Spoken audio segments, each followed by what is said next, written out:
Ora in onda la rassegna stampa.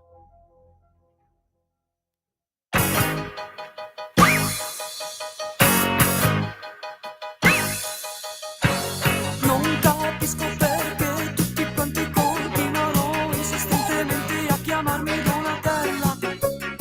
Oh, oh, oh, oh, bella.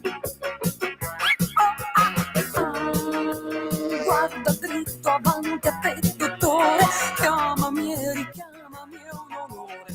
Guarda bene avanti a te, signore, chiamami soltanto amministratore.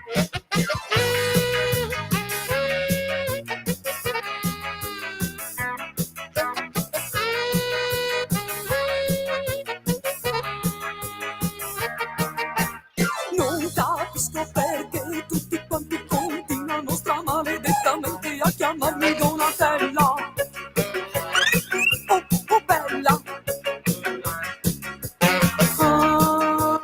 Lavati fanali per favore, cerca finalmente di imparare. Qui c'è scritto solo amministratore e chiamami soltanto amministratore.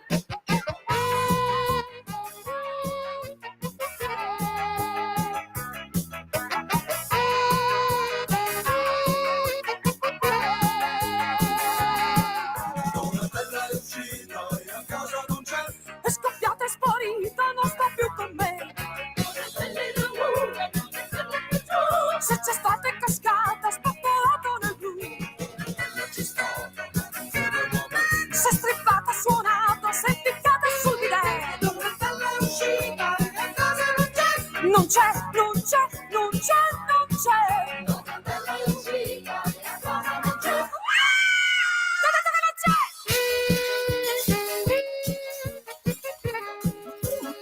Oh, oh.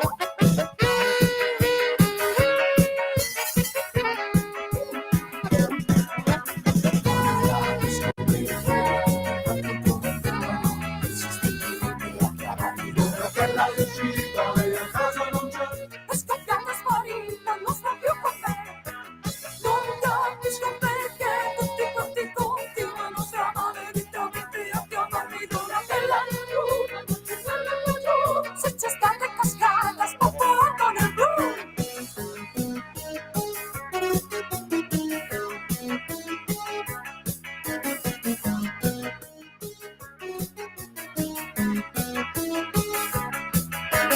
Non capisco perché tutti quanti continuano stramaledettamente a chiamarmi Donatella. Non c'è, non c'è, non c'è, non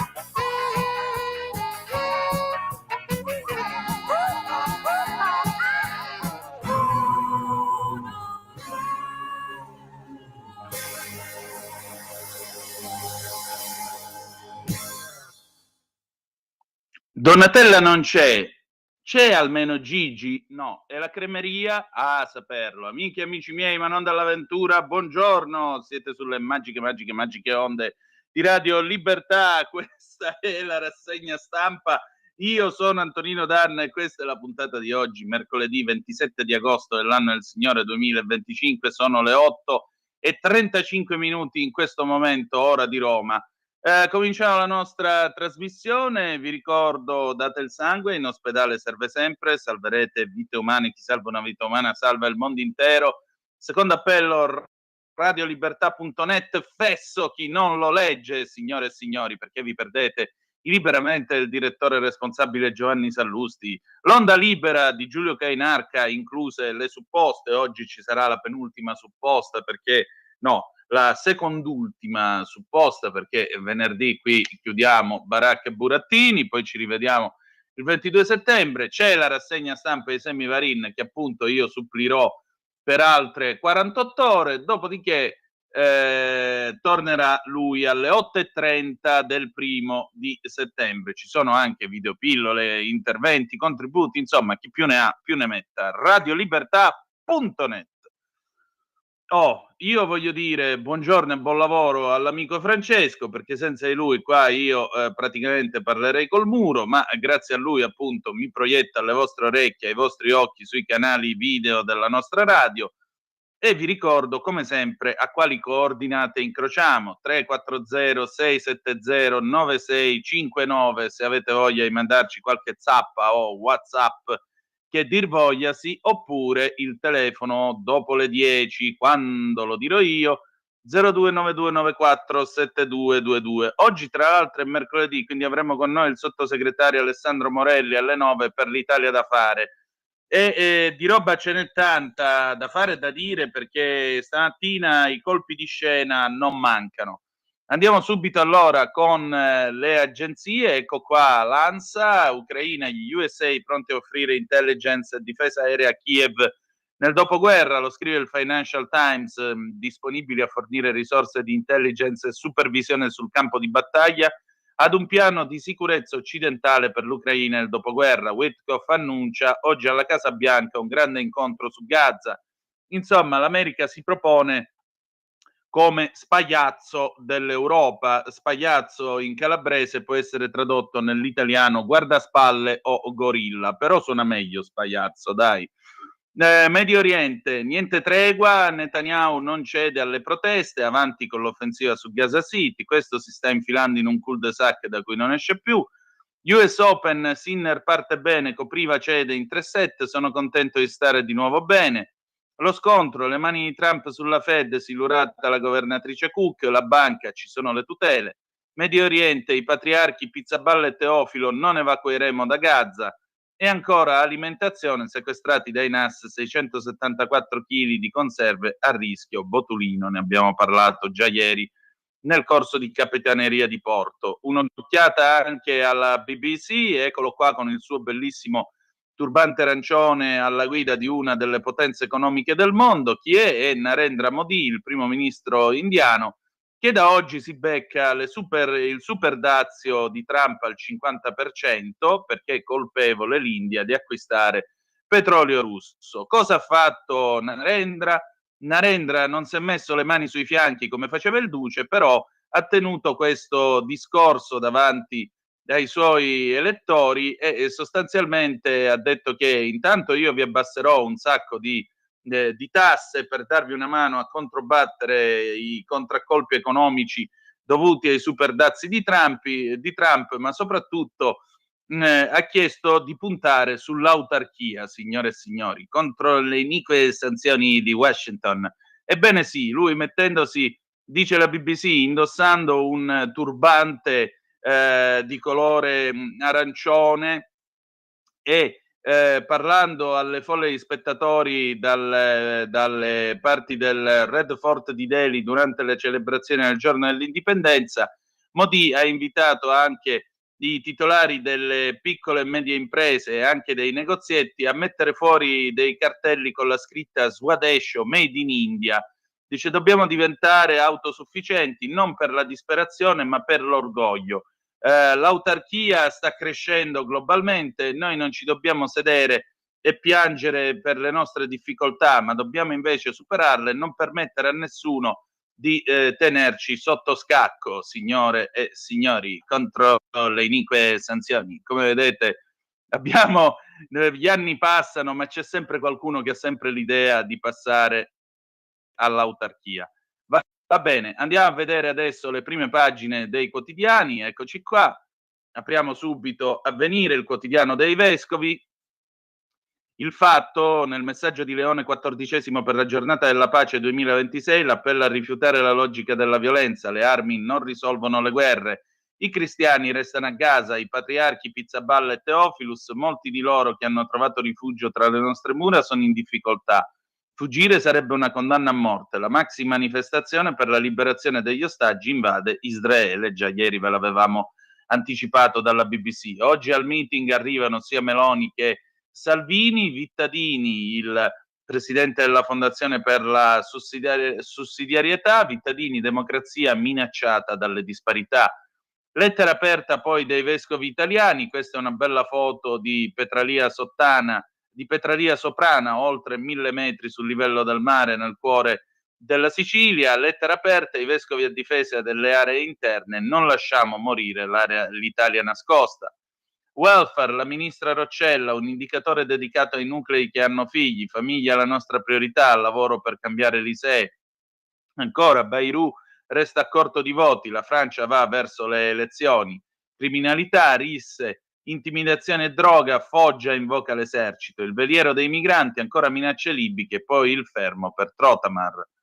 Corriere della Sera, mitico Corrierone, l'apertura è su Gaza, Macron duro sull'antisemitismo, Bibi offende la Francia, Berlino, non riconosceremo la Palestina. In piazza contro Netanyahu, Israele, maxi cortei per gli ostaggi, la UE, inaccettabili le morti dei reporter. Di spalla lo scontro con Lisa Cook, assalto alla Fed, Trump licenzia una governatrice, lei, faccio causa. Ancora, raid all'ospedale, il fotografo ferito, così vogliono impedirci di mostrare a tutti la verità. Atleti esclusi dalle competizioni, Mosca l'attacco ad Abodi, da lui 2 pesi e 2 misure. Sempre di spalla il caso Piantedosi, non cambio linea, inchiesta sugli spari alla nave della ONG, le accuse alla Libia. Regionali, sia De Luca Junior segretario, Campania, Schlein sblocca la partita e Fico il candidato. Con Tridico siamo già a 2 candidati targati 5 Stelle, fotonotizia a centropagina, mondiale di volley, il malore di Danesi, capitano azzurro, ogni tanto capita, lo spavento, la vittoria e solo tachicardia. Violentata a Roma, fermato un 26enne, l'aggressione in un parco, confessa un giovane del Gambia, ero drogato. E poi il ricordo di Roberto Castelli, quelle telefonate di Oriana Fallaci. Il Fatto Quotidiano, l'Europa su Gaza, 206 ex diplomatici, basta chiacchiere, agite, lacrime di coccodrillo, zero sanzione a Israele. Condanne a parole, neppure la mattanza dell'ospedale smuove lui, il governo di Bibi non vota, va a cena di gala, 350.000 in piazza. E lacrime e sangue da 43 miliardi, Macron al capolinea, il governo Bayrou in crisi per tagli e debito, Mélenchon, blocchiamo tutto. Sul Libero c'è anche un'intervista a Marion Maréchal, la nipote di Marine Le Pen, le due diciamo che politicamente parlando non si trattano più, però nuotano nella stessa area. Sentiremo che cosa dice Marine. Il Giornale, Francia sempre più in crisi, Macron con l'acqua alla gola, debito ingestibile, Bayrou promette la patrimoniale, ma un ministro ammette Roma ci sorpasserà, rischiamo la troica, e la borsa crolla. Di spalla l'ex PM Di Pietro, basta criminalizzare gli agenti, il Taser, un diritto sentito da Luca Fazzo. La rivincita del sistema italiano, il semipresidenzialismo implode senza i partiti, c'è un'intervista al professor Ricolfi che parla della Francia e della fine politica di Macron, promesse non mantenute, doveroso il voto anticipato. La violenza a Roma, ma il PD corre sulla nave delle ONG, preso lo stupratore, un rifugiato, confessa il 26enne gambiano con permesso umanitario, ero drogato. Fotonotizie a centropagina, Vanity Fair, l'ipocrita rivolta dei giornalisti contro Melania in copertina, la mostra del cinema a Venezia dal red carpet alla trincea, l'inchiesta nelle Marche, aiutino dei PM a Ricci, le chat restano segrete. Il Tempo, quotidiano indipendente, gli amici del Tempo, titolo come sempre di alti livelli, zitti e moschea. Diteci se era Hannun, da destra l'appello al governo, restano ancora in silenzio i leader di PD, 5 Stelle e Alleanza Verdi-Sinistra, ma parla il fratello della vittima della sinagoga di Roma. Sento lo stesso clima di 40 anni fa, come ebreo ho paura. Ascari e Diba con Al-Bustanji, quello dei martiri bambini. Scrive poi il generale Tricarico, quei terroristi palestinesi, la politica del lodo Moro. I nodi del campo largo, l'Arachiri di Elli, così Conte ha vinto le sue regionali, Tomasi candidato del centrodestra, noi ragazzi diventati uomini, insieme vinceremo la sfida nella Toscana della sinistra. La rivelazione dell'ex 007 Mancini, così il 20 agosto Hamas ha provato a replicare l'assalto a Israele del 7 di ottobre. E poi la Fed un'arma per le sue 2 guerre, Donald licenzia la governatrice, fotonotizia, lo sapete, il momento più divertente della rassegna stampa, il tempo di Osho, Trump continua a trattare con Putin e il venditore Zelensky resta fuori. C'è Trump che sta guardando l'iPhone, sospetto spam. Questo sicuro è Zelensky che mi vuole vendere qualcosa. Date una medaglia a quest'uomo. La Repubblica, Gaza, assedio al governo di Netanyahu. Israele scende in piazza, ma il premier resiste. I patriarchi Pizzaballa e Teofilo, noi restiamo qui. Ancora, fotonotizia centropagina, le mani di Trump sulla Fed, via la governatrice Cook. Prodi, questa Europa umiliata dall'autoritarismo di USA e Russia, con la destra al potere anche l'Italia rischia una deriva pericolosa. L'opposizione basterebbe esistere. Che bravo Prodi. Regionali, intese in Campania su Fico candidato, scuola si cambia, sarà un anno di riforme, poi tra Sorrentino e proteste Venezia apre. La Stampa, i familiari e 1 milione di cittadini in piazza, ma il governo a Gaza non si ferma, rivolta per gli ostaggi, Netanyahu si fermi. La UE, inaccettabile uccidere i giornalisti, Israele bombarda anche Ramallah. Purghi alla Fed, le afroamericane, bersaglio di Trump. Fotonotizia a centropagina, c'è dal Brasile Jair Bolsonaro. Dalla Casa Bianca a Fidanza e Salvini, asse sovranista per evitare il processo all'ex presidente. Internazionale Bolsonaro. La politica, spari sui migranti, UE contro la Libia, Piantedosi però attacca le ONG. La Verità, esclusivo, Babele nelle riunioni del CTS, i video sul nostro sito, gli esperti litigano sui vaccini, poi scaricano su di noi. C'è il consenso informato. La richiesta di Speranza di abbassare l'età in cui somministrare AstraZeneca getta nel panico gli scienziati, ma Brusaferro e la Caporale ricordano che le regioni possono fare come vogliono, infatti ci scappa il morto. I termoscanner sono inutili, ma non possiamo dirlo, abbiamo fatto spendere dei soldi, siamo commossi. Fotonotizie centropagina, Francesco Borgonovo da par suo osserva un trend che si sta sviluppando in Inghilterra. La bandiera simbolo anche di Genova ora è diventata razzista, perché ora la bandiera appunto di San Giorgio, tra l'altro l'Inghilterra dovrebbe pagare le royalties per un vecchio trattato alla Repubblica di Genova, questa bandiera viene esposta come simbolo di orgoglio nazionale e questo è stato preso come momento di razzismo contro i migranti. La crisi del debito francese fa tremare l'UE, mercati in subbuglio, banche che sbandano, il paese guidato da Macron è il malato del continente. La manovra a lacrime e sangue rischia di non bastare. Il premier Bayrou, punto di non ritorno, ora spera negli Eurobond. Fermata a Roma un gambiano, se gridi ti taglio la gola, lo stupratore col permesso umanitario.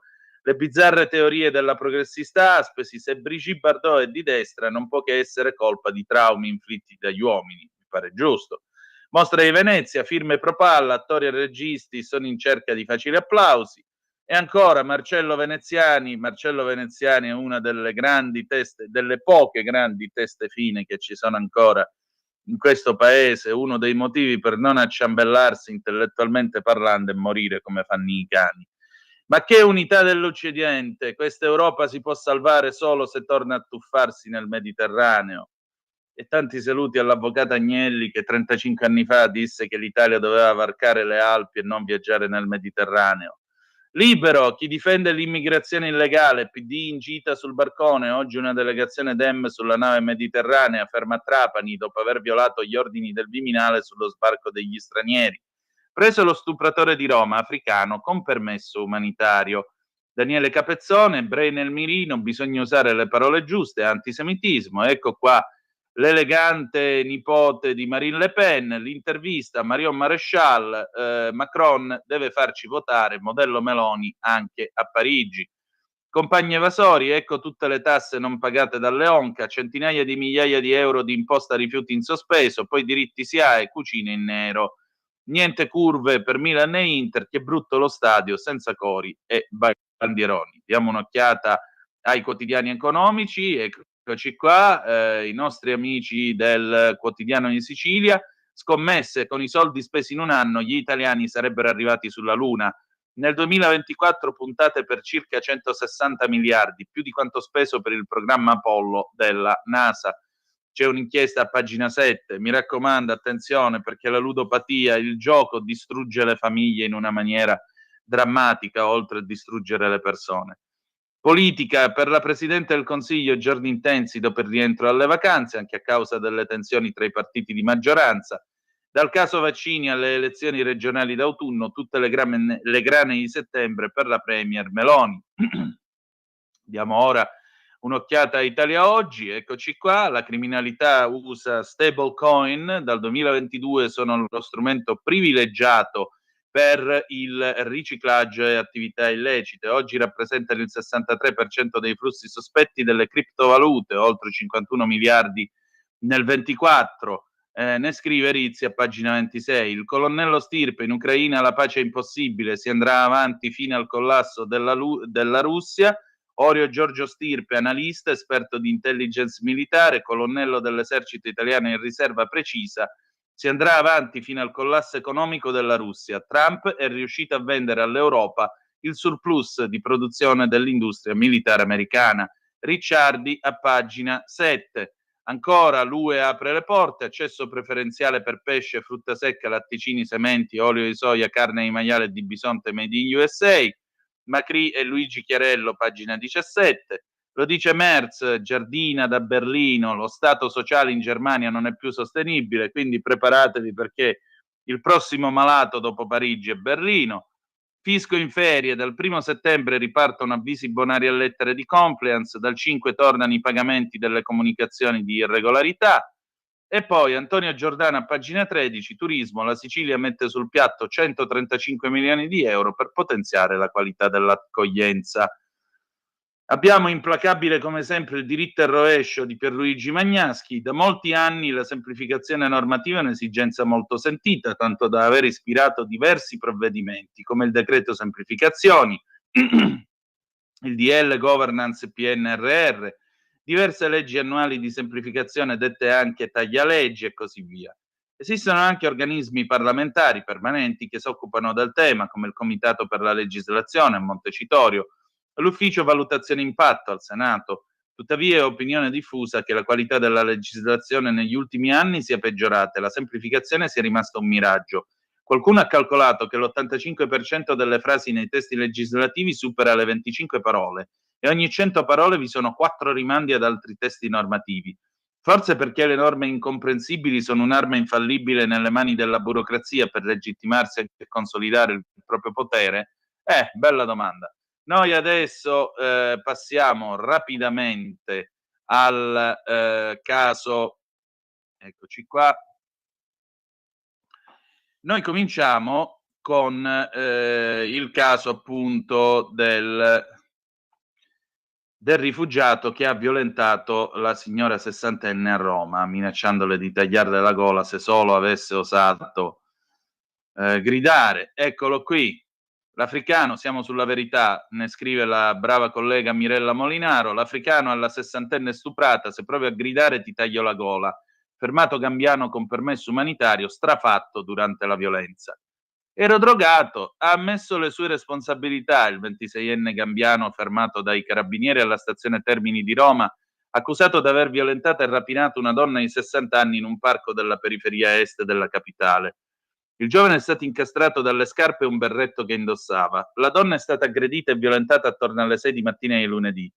Quando l'uomo è scappato, lei è riuscita a tornare a casa e denunciare l'accaduto. Da quel momento i militari della stazione di Roma Tor Tre Teste si sono messi alla ricerca dell'uomo che era stato descritto dalla vittima come uno di colore. Il giovane è stato individuato e bloccato dai carabinieri. Il 26enne, in Italia con permesso umanitario, ha subito confessato la violenza e spiegato agli inquirenti di aver agito sotto effetto di droga. Ha inoltre precisato che quella mattina aveva da poco acquistato lo stupefacente lì in zona, nel quartiere Quarticciolo. I carabinieri, attraverso la descrizione fornita dalla vittima e le immagini estrapolate dalle telecamere di videosorveglianza presenti lungo la strada percorsa dal giovane, sono riusciti a raccogliere elementi utili alla sua identificazione. I militari, coordinati dalla procura, si sono messi sulle tracce dell'uomo, condividendo le informazioni con tutte le pattuglie sul territorio. Nel primo pomeriggio di ieri l'uomo è stato individuato dai carabinieri all'esterno della stazione di Roma Termini. È stato riconosciuto proprio grazie alle scarpe e al berretto indossati, che erano identici a quelli indossati la mattina della violenza. Una volta portati in caserma si è proceduto al riconoscimento da parte della vittima. La donna non ha avuto dubbi e ha confermato che quel giovane era il suo stupratore. Il 26enne è quindi accusato di violenza sessuale e rapina. Adesso il fermo dovrà essere convalidato dal Tribunale di Roma. Subito dopo il fermo è stato reso noto dagli inquirenti che l'uomo ha reso spontanee dichiarazioni con cui ha ammesso gli addebiti e riferito di aver agito sotto l'effetto di sostanze stupefacenti acquistate pochi minuti prima del fatto nel limitrofo quartiere del Quarticciolo. Significativo ai fini delle indagini è stato anche il racconto della donna che ai carabinieri della compagnia Casilina ha ricostruito quei momenti di profonda angoscia e terrore. Mi ha detto che se avessi gridato per chiedere aiuto mi avrebbe tagliato la gola con un coltello, ho avuto paura di morire. La sessantenne, sotto shock e visibilmente provata, ha fornito una descrizione agghiacciante. Era uscita presto per portare a spasso il cane, non erano ancora le 6. Mi sono piegata per togliergli il guinzaglio, volevo lasciarlo libero. In quel momento è arrivato quest'uomo da dietro. Non ricordo il suo volto, solo che era di colore e aveva un cappellino da baseball all'indietro. E la donna stava portando a passeggio il suo cane e a quell'ora la zona era deserta. Mi ha minacciato dicendomi che mi avrebbe tagliato la gola. Io non so se ce l'avesse veramente questo coltello, non l'ho visto. Il leader della Lega, Matteo Salvini, ha commentato su Instagram l'arresto del giovane che ha stuprato e aggredito la donna. Gambiano, clandestino e drogato, prima rapine e poi stupra una donna di 60 anni. La Lega continua a ritenere che per pedofili e stupratori la castrazione chimica sia la soluzione, già sperimentata in numerosi altri stati, anche da governi di sinistra, per evitare che ricommettano la violenza più terribile che donne e bambini possano subire. Io però mi domando e dico in aggiunta, ma uno che chiede rifugio e asilo, nel momento in cui va a stuprare una che vive nel paese che t'ha dato rifugio e asilo, merita ancora quella protezione o merita di essere cacciato dal paese che lo ha accolto e che gli ha dato la possibilità di costruirsi un futuro? Tutto qui. Lo lascio alla vostra prudente valutazione. Andiamo sulla Stampa, perché naturalmente stiamo parlando ancora di ONG e controllo dell'immigrazione. Andiamo a vedere a pagina 14 sulla Stampa, perché questo poi entra, vedete, anche nei rapporti geopolitici, rapporti di forza e così via. L'UE contro la Libia, spieghi gli spari alle ONG, ma Piantedosi le attacca, la procura di Siracusa apre un'inchiesta per tentato omicidio, il governo ferma le navi di 2 organizzazioni umanitarie. Non si placano le polemiche dopo gli spari della Guardia Costiera libica contro la nave Ocean Viking di SOS Mediterranee, uno dei più violenti attacchi degli ultimi anni ai danni di una nave umanitaria. Il caso è arrivato ieri fino a Bruxelles a chiedere chiarimenti urgenti vista la gravità della vicenda e la Commissione europea. È un evento preoccupante che non ci lascia indifferenti, ha spiegato la portavoce Paola Pigno. Stiamo stabilendo i fatti, valuteremo la situazione e prenderemo in considerazione eventuali azioni. L'Unione Europea finanzia infatti la Guardia Costiera libica e stati come l'Italia hanno donato a Tripoli motovedette per pattugliare il Mediterraneo. I libici che hanno aperto il fuoco erano appunto su un'imbarcazione ceduta nel 23 dal nostro paese. Anche la procura di Siracusa vuole far luce sulla vicenda, per questo ha aperto un'inchiesta per tentato omicidio a carico di ignoti e ha avviato gli accertamenti della polizia scientifica. I primi rilievi sono stati eseguiti ieri, poi saranno raccolte le testimonianze del personale di bordo, rimasto per oltre 20 minuti sotto il tiro dei colpi d'arma da fuoco sparati ad altezza d'uomo. Individueremo il luogo in cui è avvenuto l'episodio e poi prenderemo le determinazioni necessarie, spiega la procuratrice Sabrina Gambino. Sul fronte politico il caso ha riacceso il dibattito sul ruolo delle organizzazioni umanitarie che fanno soccorsi in mare e innescato botta e risposta a distanza tra governo e opposizioni. Nelle stesse ore in cui SOS Mediterranee era sotto il tiro dei libici, venivano bloccate con provvedimento amministrativo le navi di altre 2 ONG, Mediterranea Saving Humans e Trotamar Terza. È lo Stato che contrasta i trafficanti di esseri umani e gestisce e coordina i soccorsi in mare, non le ONG, attacca dal suo profilo X il ministro dell'Interno Matteo Piantedosi postando una foto di Mediterranea con la notizia del fermo per aver disobbedito alle disposizioni del Viminale. L'ONG, infatti, dopo aver salvato in mare 10 migranti, tra cui alcuni minori, aveva deciso di attraccare nel porto di Trapani anziché in quello indicato dal Ministero, cioè Genova, considerando lo stato di grave vulnerabilità dei naufraghi e la traversata insicura. Una decisione che le è costata lo stop. Oggi, in solidarietà con l'organizzazione, a bordo della nave salirà una delegazione del Partito Democratico. Il governo Meloni continua a ostacolare le azioni di soccorso in mare ed è una colpa grave perché da una parte viene salvata e mandata a casa con volo di Stato il torturatore libico al-Masri. Dall'altra non si interviene per salvare persone in carne ed ossa, attacca il responsabile immigrazione del PD Pier Francesco Maiorino. Servono nuove regole per realizzare canali di ingresso legali e missioni in mare. Quel che invece proprio non serve è la propaganda vuota del ministro Piantedosi. Duro anche Riccardo Maggi di Più Europa. Piantedosi ha toccato il fondo. Per giustificare il fermo di Mediterranea dice che è il governo a contrastare i trafficanti. A cosa si riferisce? Ad Al-Masri? La verità è che senza le ONG il Mediterraneo sarebbe un cimitero più grande. Le 9, 1 minuto e 30 secondi, noi andiamo in pausa, ci ascoltiamo gli Chic, I Want Your Love del 1978 e poi torniamo con Alessandro Morelli per l'Italia da fare. Stai ascoltando Radio Libertà. la tua voce libera, senza filtri né censura. La tua radio.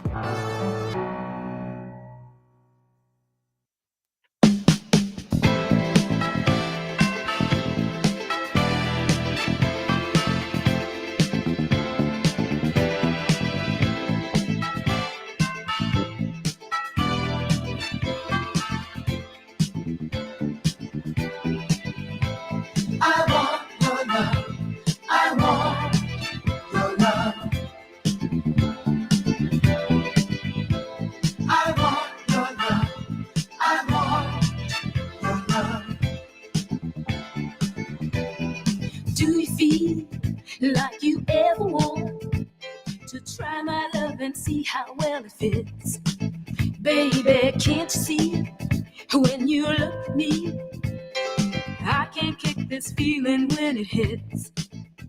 All alone in my bed at night, I grab my pillow and squeeze it tight. I think of you and I dream of you all of the time. What am I gonna do? I want your love. I want your love. I want your love. I want your love. I want your love. I want your love. I want your love. I want your love. Sometimes don't you feel like you never really had a love that's real? Well, here I am, and who's to say a better love you won't find today? Just one chance, and I will show love like no other. 2 steps above. On your ladder, I'll be your pet. I want your love, and please don't make me beg. I want your love. I want your love. I want your love. I want your love. I want your love. I want your love. I want your love. I want your love. I want your love. I need your love. I'll share my dreams and make you see how really bad your love I need. I want your love. I need your love.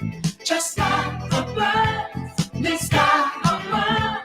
I'll share my dreams and make you see how really bad your love I need.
Va ora in onda L'Italia da fare, il punto sulla politica economica con Alessandro Morelli.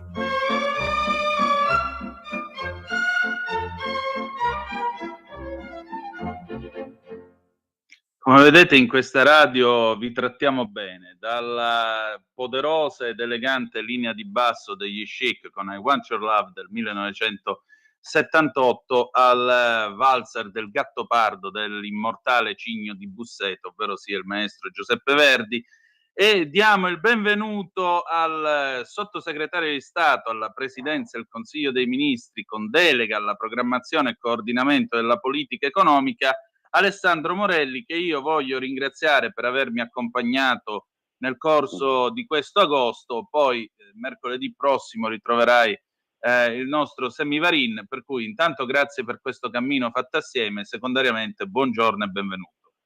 Grazie a te Antonino e chiaramente grazie a tutti gli ascoltatori che ci accompagnano nelle nostre dirette di Radio Libertà. Questo sicuramente, senza di loro noi saremmo niente, saremmo Vox Clamans in deserto. Allora, stamattina io vorrei cominciare, insomma, parlando prima di tutto del tema dell'immigrazione, poi magari ci sposteremo sull'Europa e che poi tutto sommato le due cose si tengono.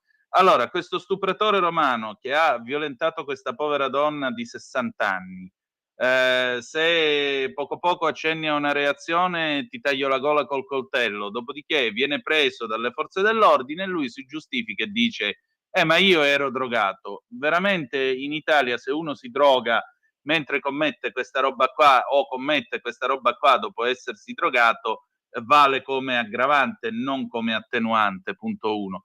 Punto 2, Matteo Salvini invoca la castrazione chimica. Il signorino in questione, tra l'altro, è un rifugiato, uno che ha ottenuto la possibilità di restare in Italia per motivi umanitari, provenendo dal Gambia, paese però che insomma viene considerato un paese relativamente tranquillo. Mi sa che c'è qualcosa che si è rotto in questo sistema delle garanzie internazionali. Forse sarebbe ora di dire anche che chi viene in Italia, riceve un permesso umanitario e poi violenta dovrebbe essere rispedita al suo paese d'urgenza, visto che evidentemente non gli piace essere al sicuro nel nostro paese, o no? Assolutamente sì, non solo hai ragione, ma la Lega sta vedendo e sta cercando di trovare delle soluzioni riguardo in generale al tema del permesso di soggiorno e quindi chiaramente anche di queste qualifiche pseudo-umanitarie. Dobbiamo sottolineare come molto spesso le commissioni che decidono, che valutano appunto se dare o meno questa opportunità a degli immigrati che chiedono di essere difesi dalle situazioni di pericolo nei loro paesi, siano spesso diciamo indirizzate politicamente. Questo è il sospetto che viene vedendo quanto sta succedendo non solo ora, questo chiaramente è un caso limite, ma in generale per quanto succede anche in tutta Europa, dove sono numerosissimi, lo leggiamo sulle cronache dei giornali, ma molto spesso anche in questo caso ci aiutano di più i social media che magari veicolano maggiormente queste notizie che dal mainstream, quindi dalla stampa altolocata, normalmente vengono sottaciute. Uomo si macchia di un delitto di qualunque genere, ma manca sempre qualche aggettivo spesso di fianco a quel uomo o donna che siano. E dunque per questa ragione la Lega, dicevo, su indirizzo di Matteo Salvini sta sostanzialmente valutando di rivedere anche l'intero sistema di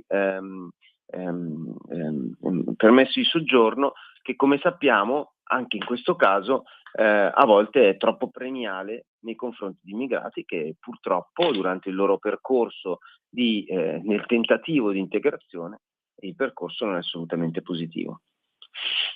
Ecco, credo che non ci sia molto altro da aggiungere in merito a questo. Dall'altro lato però sembra quasi il rovescio della stessa medaglia. Stamattina la polemica tra le ONG e il ministro Piantedosi, colpevole di aver detto sul suo profilo X che siccome il governo impartisce delle direttive ha tutta la legittimazione a farlo, e le direttive devono essere rispettate dalle ONG, se no si beccano il sequestro e si beccano tutti i provvedimenti del caso. Mi sembra che la cosa sia la palissiana, però malgrado questo e malgrado appunto i fatti di Roma, malgrado il dibattito che c'è nel paese sul Taser e così via, ecco, oggi una delegazione del PD preferirà salire sulla nave di Casarini giù ad Augusta e portare la propria solidarietà e così via. Che cosa mi sono perso io in tutto questo? Ma ti sei perso, Antonino, il fatto che essendo cambiato il governo e con un governo di centrodestra si è tornati a fare una lotta all'immigrazione. Quando Salvini era ministro dell'interno, lo dobbiamo dire con estrema trasparenza, senza critica nei confronti di nessuno, quella nei confronti dell'immigrazione clandestina era una guerra, non era una lotta. Una guerra che ha portato purtroppo, come sappiamo, Salvini a essere sotto processo per 3 anni e una volta completamente scagionato con oltre 200 pagine di motivazioni che secondo i giudici adducono alla buona pratica dell'allora ministro dell'interno Matteo Salvini e quindi lo scagionano totalmente sulla base di un processo che dobbiamo sempre ricordarlo, è stata un'assurdità giuridica enorme il mettere a processo un ministro per le azioni che compie in base ad atti governativi e a leggi parlamentari, cioè stiamo veramente parlando dell'iperuranio dal punto di vista giuridico, ma tant'è, siamo in Italia. E poi nei confronti di Salvini vale tutto, come sappiamo. Quello che sta compiendo l'attuale governo è una vera e propria lotta nei confronti dell'immigrazione clandestina. Le reazioni delle ONG non sono altro che stellette per l'attuale ministro dell'interno Piantedosi, un bravo ministro che, essendo stato un vero poliziotto, chiaramente dirigente della polizia per tantissimi anni, sa come comportarsi ed essendo stato anche capo di gabinetto dell'allora ministro Salvini. Ora, insomma, arriviamone a una. Il problema è che il mondo sta cambiando, queste ONG stanno diciamo dando gli ultimi colpi anche grazie ai finanziamenti ricevuti da entità esterne. Lo dobbiamo sempre ricordare, c'è il signor George Soros, ci sono alcune compagini ecclesiastiche, ci sono delle fondazioni anche in Europa che finanziano queste ONG. Insomma, la battaglia è ancora in corso, il fatto che queste ONG si lamentino non vuol dire altro che stiamo facendo bene. Ecco, un'altra cosa, mi sposto un po' più sulla politica, parliamo un attimo di regionali. Il Movimento 5 Stelle con questa storia del Campo Largo ha già ottenuto la possibilità di imporre 2 suoi candidati, uno per la Calabria, Pasquale Tridico, l'altro per la Campania, che è l'ex presidente della Camera Roberto Fico. In Toscana comunque i 5 Stelle hanno pesantemente condizionato la ricandidatura di Giani, che è il governatore uscente. La particolarità di Tridico soprattutto, ma in generale del programma che il centrosinistra vuole offrire nelle regioni, è molto semplice: il reddito di cittadinanza. In Calabria Tridico, che tra l'altro è l'inventore del reddito di cittadinanza, ha detto che si chiamerà reddito di dignità. Questa è la prima misura che hanno presentato. Personalmente io, in quanto calabrese, mi sento offeso da una misura del genere, perché io non voglio elemosine, io voglio lavoro, che è diverso come concetto. Non voglio che la gente stia a casa ad ingrassare eventualmente il nero e le malversazioni, perché il reddito di cittadinanza questo ha prodotto nel nostro paese, i numeri sono lì, li possono valutare tutti quanti liberamente. Ecco, non amo questa idea di voto di scambio, tanto per cominciare. Dall'altro lato, il giornale stamattina parla del dopo Zaia nel Veneto, dice che Fratelli d'Italia e la Lega non trovano l'intesa e scrive: al momento il Carroccio non intende rinunciare alla scelta del candidato governatore, si fa il nome del deputato Alberto Stefani, mentre rimbalza l'ipotesi di una candidatura del presidente della Camera Lorenzo Fontana. E infine c'è Zaia che, pur avendo insomma fatto il militante in tutto questo tempo e avendo taciuto da Ferragosto fino a ieri avantieri, dice: guardate che io però sono disponibile a presentarmi come capolista in tutte le circoscrizioni del Veneto, perché posso portare un sacco di voti. Non so, io ho l'impressione che Zaia non sia stato trattato bene dagli alleati di governo, posso dirlo? Ma guarda, è chiaro che la Lega sulla presidenza Zaia, prima di tutto, quindi sulla persona Luca Zaia, non ha mai posto, anzi si è sempre messa a disposizione nel tentativo di poter dare ai veneti la possibilità di rieleggere, se lo credono chiaramente, il miglior governatore che il Veneto ha avuto nella sua storia. Dall'altra parte, evidentemente, gli interessi politici sono molto differenti. Le bramosie da parte degli alleati sono assolutamente palesi. E quindi di fronte a queste bramosie, sappiamo, il partito di maggioranza relativa è Fratelli d'Italia dunque, come si dice, guida le danze, dall'altra parte Forza Italia con Flavio Tosi, soprattutto in Veneto, sta facendo una sua partita.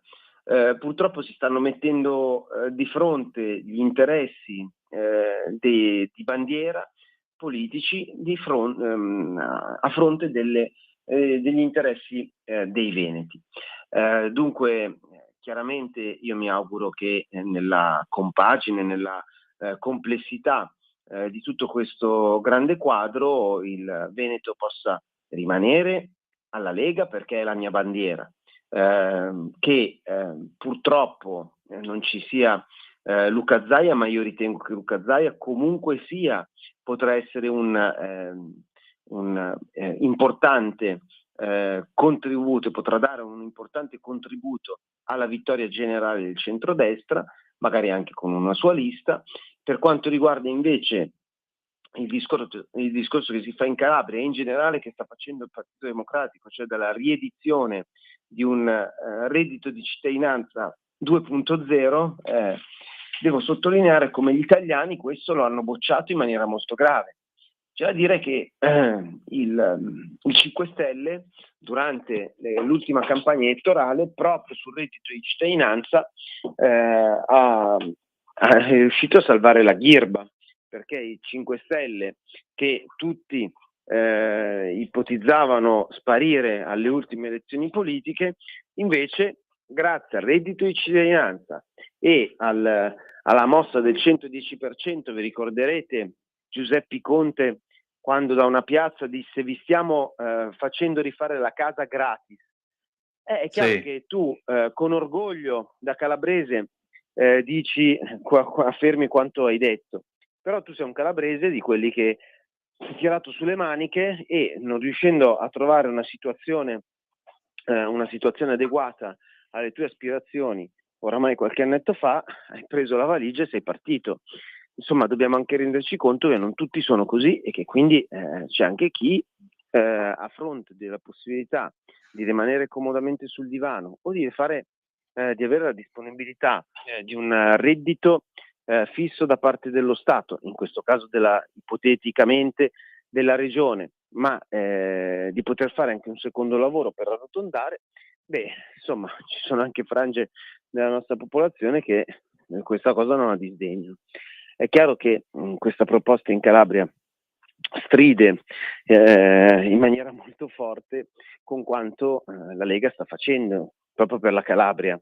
Penso agli investimenti legati alle infrastrutture che portano non solo lavoro vero per realizzare infrastrutture, ma porteranno nel corso dei prossimi anni finalmente quella svolta in tutto il sud del paese che potrà dare lavoro a migliaia e migliaia di persone.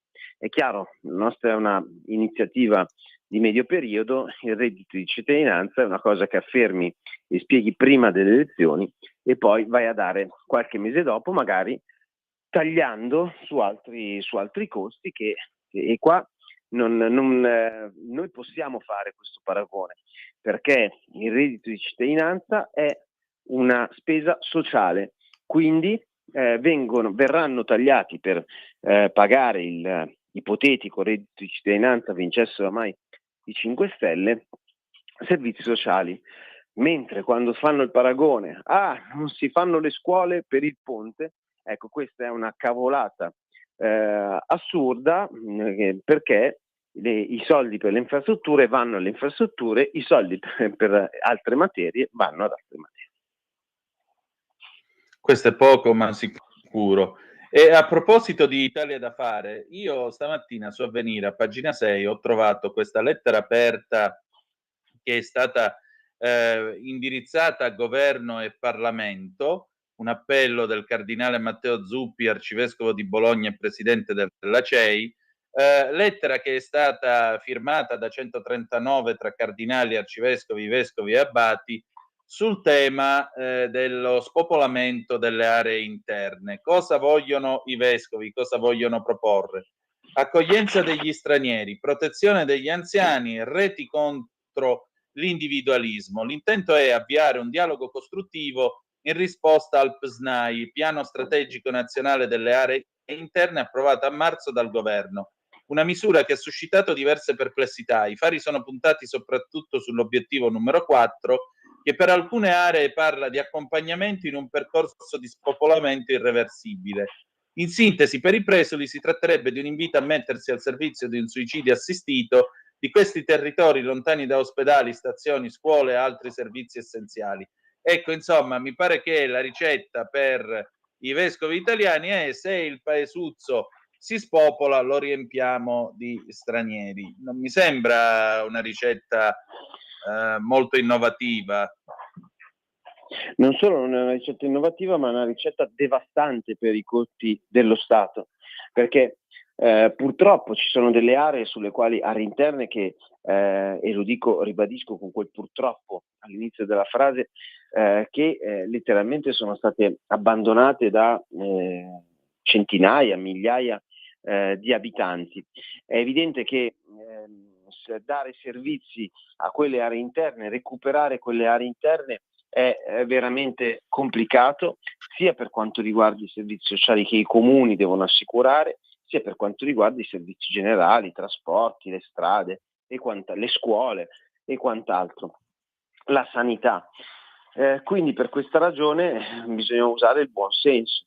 Certo, dopo 50 anni nei quali c'è stato disinteresse per quelle aree, è chiaro ed evidente che o esistesse la bacchetta magica risolveremmo la questione, oppure appunto dobbiamo applicare il buon senso. Per 50 anni c'è stato disinteresse, dicevo, perché? Perché innanzitutto delle politiche assurde che hanno visto l'uomo come la minaccia di certi ambienti e non il custode di alcuni ambienti, in particolare per ragioni pseudoambientaliste. Vi ricordo che ci sono delle aree montane dove addirittura il proprietario del terreno deve basare il taglio di un albero per il suo camino, chiedendo i permessi su permessi. Dall'altra parte sottolineo come delle fonti di reddito che potrebbero essere utilizzate, e una volta lo erano, da un'intera filiera che partiva dal boscaiolo, passava per la segheria, la falegnameria, il mobilificio, eccetera, eccetera, sono completamente sparite perché purtroppo se tocchi un alberello dai fastidio all'uccellino e quindi guai a te. Un'intera filiera dunque è letteralmente sparita, una possibilità di fonte di reddito e quindi chiaramente di possibilità di mantenere le persone, i giovani in particolare, in alcuni territori. È evidente che è inutile che ci giriamo troppo intorno, queste filiere una volta che sono disintegrate e si sono trovate anche delle forme di approvvigionamento della materia prima da altri paesi dove magari la materia prima costa anche meno e la manodopera costa anche meno, oramai il danno è fatto, non puoi più, è difficilissimo tornare indietro. Questo governo, come sappiamo, su queste assurdità sta ponendo insomma un freno penso per esempio al fatto che, Antonino, se sei seduto allacciati la cintura, noi dobbiamo categorizzare il risultato dello sghiaiamento delle dighe, per esempio, categorizzarle perché fino ad oggi, questi sono considerati rifiuti. Ora, ti faccio questo esempio. La diga del Cancano, che è a 2000 metri circa sopra tra Bormio e Livigno, in Valtellina, ha bisogno di essere dragata, e noi, chi dovrà dragare, dovrà categorizzare la ghiaia per capire se contiene inquinanti o meno, come se fosse ghiaia del porto di Genova, del porto di Gioia Tauro, in realtà che chiaramente potrebbero o probabilmente sono anche maggiormente inquinate. Ecco, tu pensa un secondo con buon senso quale tipo di inquinamento ci può essere in un lago a 2000 e passa metri d'altezza.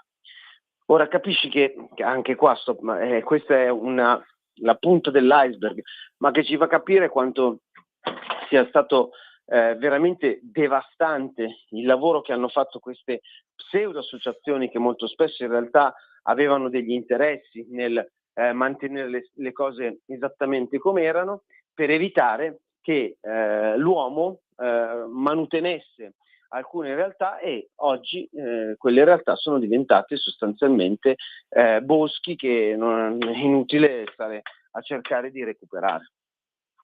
Ecco, poi ci meravigliamo del fatto che arriva l'alluvione in Romagna e scopriamo che i fondi sono stati dati, ma i lavori non sono mai stati fatti in 3 anni. Ma Antonino, su questo tema, che è un tema insomma molto sul quale personalmente sono sensibile in quanto persona e amministratore, ma che mi tocca in quanto programmazione economica, noi stiamo spendendo miliardi e miliardi per queste manutenzioni straordinarie, che chiaramente non saranno mai sufficienti. Cioè il territorio italiano orograficamente, da un lato chiaramente premia in maniera incredibile questo paese, perché rende questo paese unico al mondo per le realtà ambientali eccezionali che ha, ma dall'altra parte, se non è manutenuto in maniera ordinaria, come è stato per migliaia di anni, il bosco veniva tagliato, il bosco ricresceva, il bosco veniva gestito e il bosco permetteva, con la gestione umana, di salvaguardare intere frange, colline, eccetera, eccetera. Oggi chiaramente con lo spopolamento dal quale siamo partiti e con la volontà di sostanzialmente impedire ideologicamente, con questi profili fintamente ambientali, all'uomo di poter toccare quello che è sempre stato suo, purtroppo la realtà ci dice che le colline cadono, i boschi non vengono gestiti e purtroppo succede quello che sta succedendo. Poi la colpa la diamo alle nutrie, che sono anch'esse parte della causa di tutti questi disastri, ma non sono chiaramente solo loro responsabili. Sicuramente. Allora, sottosegretario, grazie del tuo tempo e insomma appuntamento a mercoledì prossimo, ci sarà Sammy Varin al posto mio per l'Italia da fare. Grazie del tuo tempo e per questo agosto passato assieme. Grazie ancora. Grazie a te Antonino, e buon ascolto. E allora, pausa e ci sentiamo Phoebe Cates, Paradise 1982, tra poco. Avete ascoltato l'Italia da fare.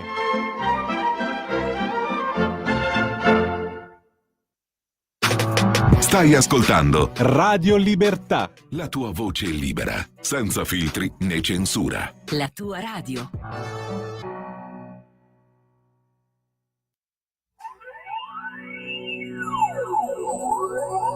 Could it be the little things you do to me? Like waking up beside you, it's so new to me. Life can be so full of danger. In the dark there lurks a stranger. I just can't imagine what he wants of me. When I'm with you, it's paradise. No place on earth could be so nice. Through the crystal waterfall, I hear you call. Just take my hand, it's paradise. You kiss me once, I'll kiss you twice. And as I gaze into your eyes, I realize it's paradise. It's right out of something from a fairy tale, a terribly exciting and scary tale. It's nothing I could ever make out. Am I dreaming? Will I wake up just to find out this is true reality? When I'm with you, it's paradise. No place on earth could be so nice. Through the crystal waterfall, I hear you call. Just take my hand, it's paradise. You kiss me once, I'll kiss you twice. And as I gaze into your eyes, I realize it's paradise.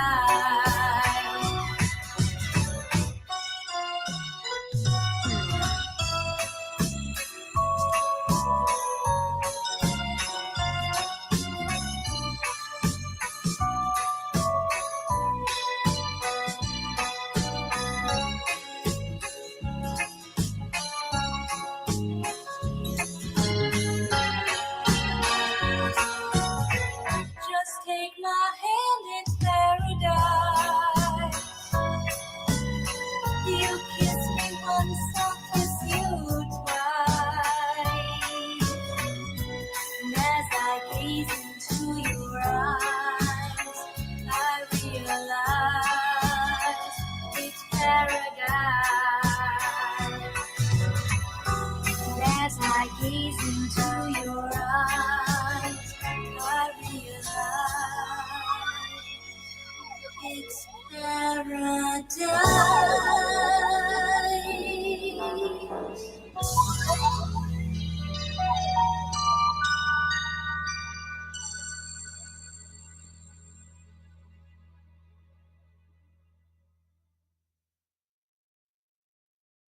Dopo aver ascoltato Phoebe Cates che canta in questo modo così ruffiano Paradise, mamma mia, mamma mia. E invece dobbiamo andare avanti, amiche e amici miei, le 9:35 minuti e 44 secondi, vi ricordo 340 670 9659, se avete voglia di dire la vostra attraverso la zappa, poi apriremo il telefono dopo le 10, 10:05, bella gente.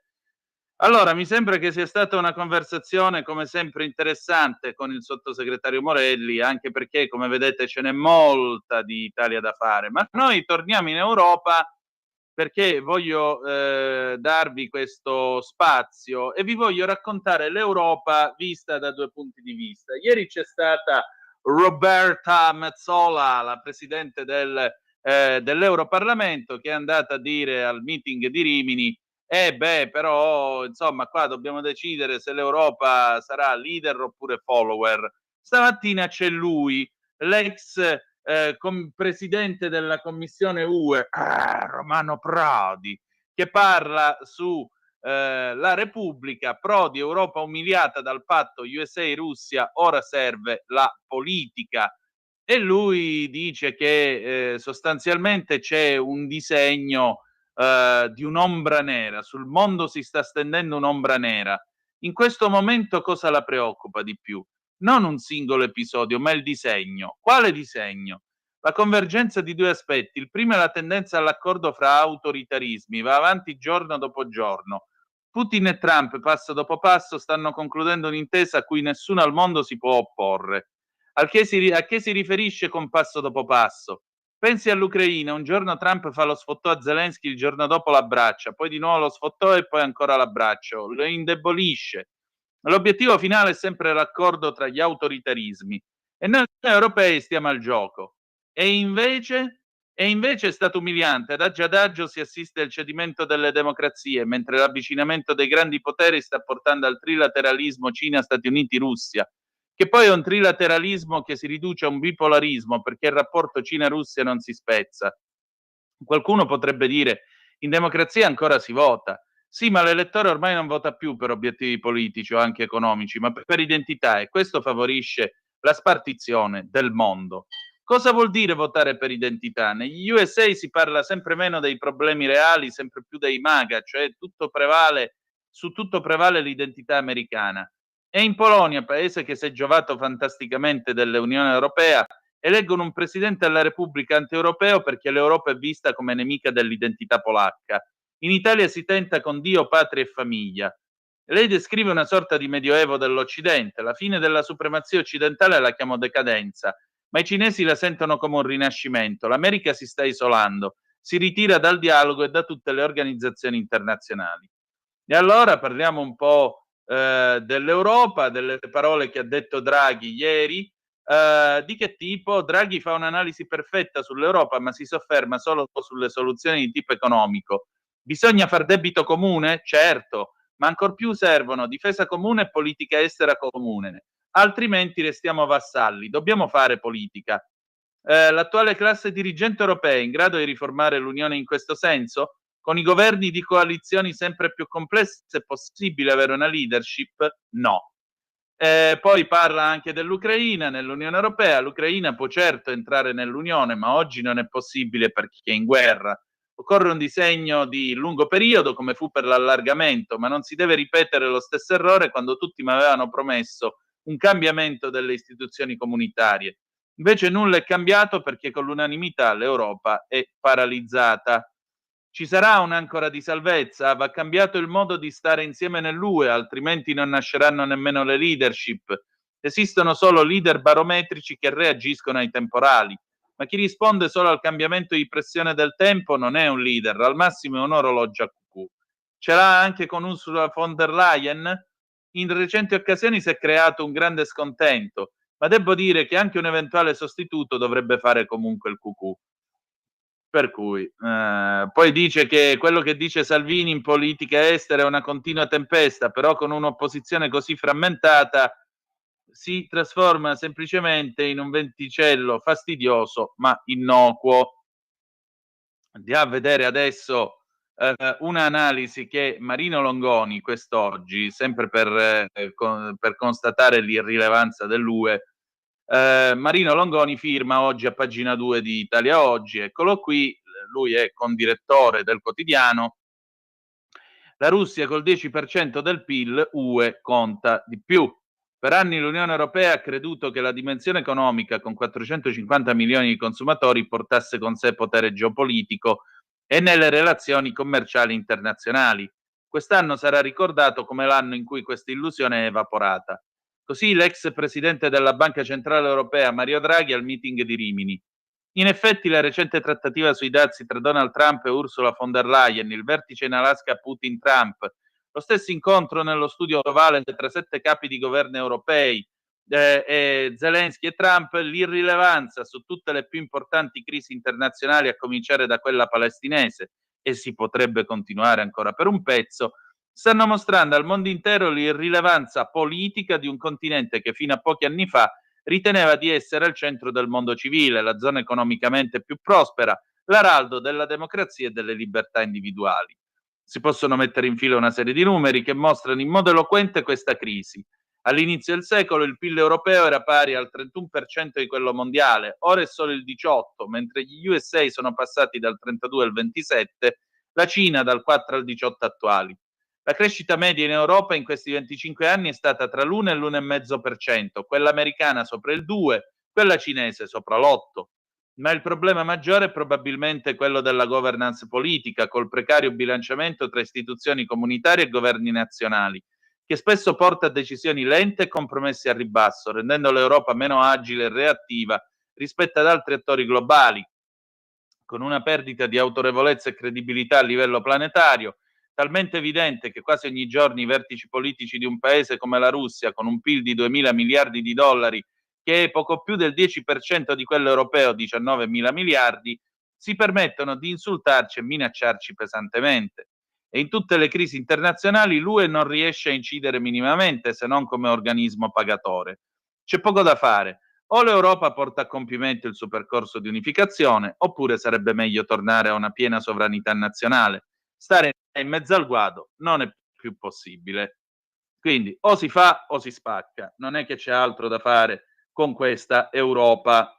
In tutto questo, e chiudiamo così il lungo excursus sull'Europa, ci sono due cose che io vi voglio segnalare da Libero.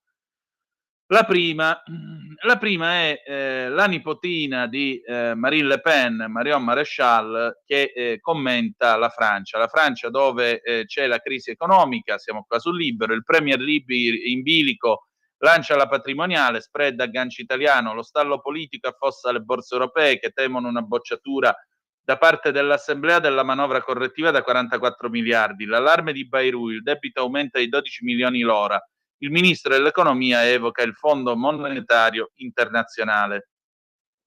La tenuta finanziaria della Francia è appesa a un filo. L'8 settembre l'Assemblea nazionale si esprimerà sulla fiducia al controverso piano di risanamento varato il mese scorso, che ha l'obiettivo di ridurre un deficit che ha raggiunto il 5,8 del PIL, quasi il doppio del limite UE del 3%, attraverso 44 miliardi di euro tra tagli alla spesa e aumenti di tasse. Un pacchetto di misure osteggiato da quasi tutte le forze politiche, visto che non solo l'estrema destra del Rassemblement National, ma anche la sinistra radicale della France Insoumise, gli ecologisti, i socialisti, hanno già fatto sapere che voteranno contro.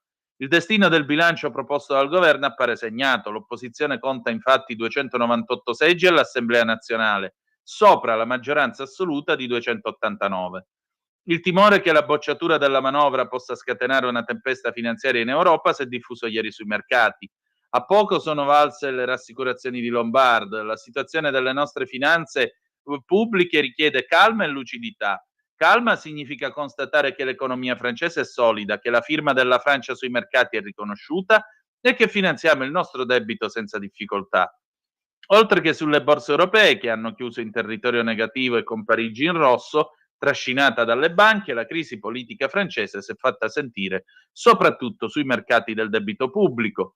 Ormai lo spread tra il decennale francese, l'OAT e il BTP di pari durata, che fino a solo 2 anni fa superava i 150 punti base, cioè l'1,5%, si è praticamente chiuso. Ieri pomeriggio il differenziale di rendimento viaggiava sui 6,8 punti, il minimo storico, frutto di un aumento dei tassi sui titoli francesi, 3,51%, e una lieve riduzione dei tassi pagati dall'Italia, 3,58%. Del resto il sorpasso italiano era stato paventato dallo stesso Lombard, il ministro dell'economia francese. Scommetto, aveva detto in mattinata, che tra 15 giorni pagheremo il nostro debito più dell'Italia. Il timore che aleggia sui mercati è dunque che la crisi politica con le dimissioni di Bayrou possa sfociare in uno stallo che non permetterebbe di affrontare il nodo dei conti pubblici, impedendo la discesa del deficit dal 5,8 del 2024 al 5,4 di quest'anno e il 4,6 del prossimo. Non c'è però solo il disavanzo fuori dai vincoli europei a preoccupare, ma anche il debito in costante ascesa.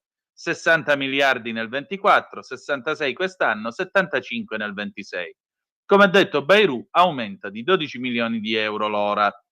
E allora vediamo cosa dice Marion Maréchal, eccola qui, che è leader del partito Identité e Liberté ed eurodeputata del gruppo Conservatori e Riformisti, l'ECR.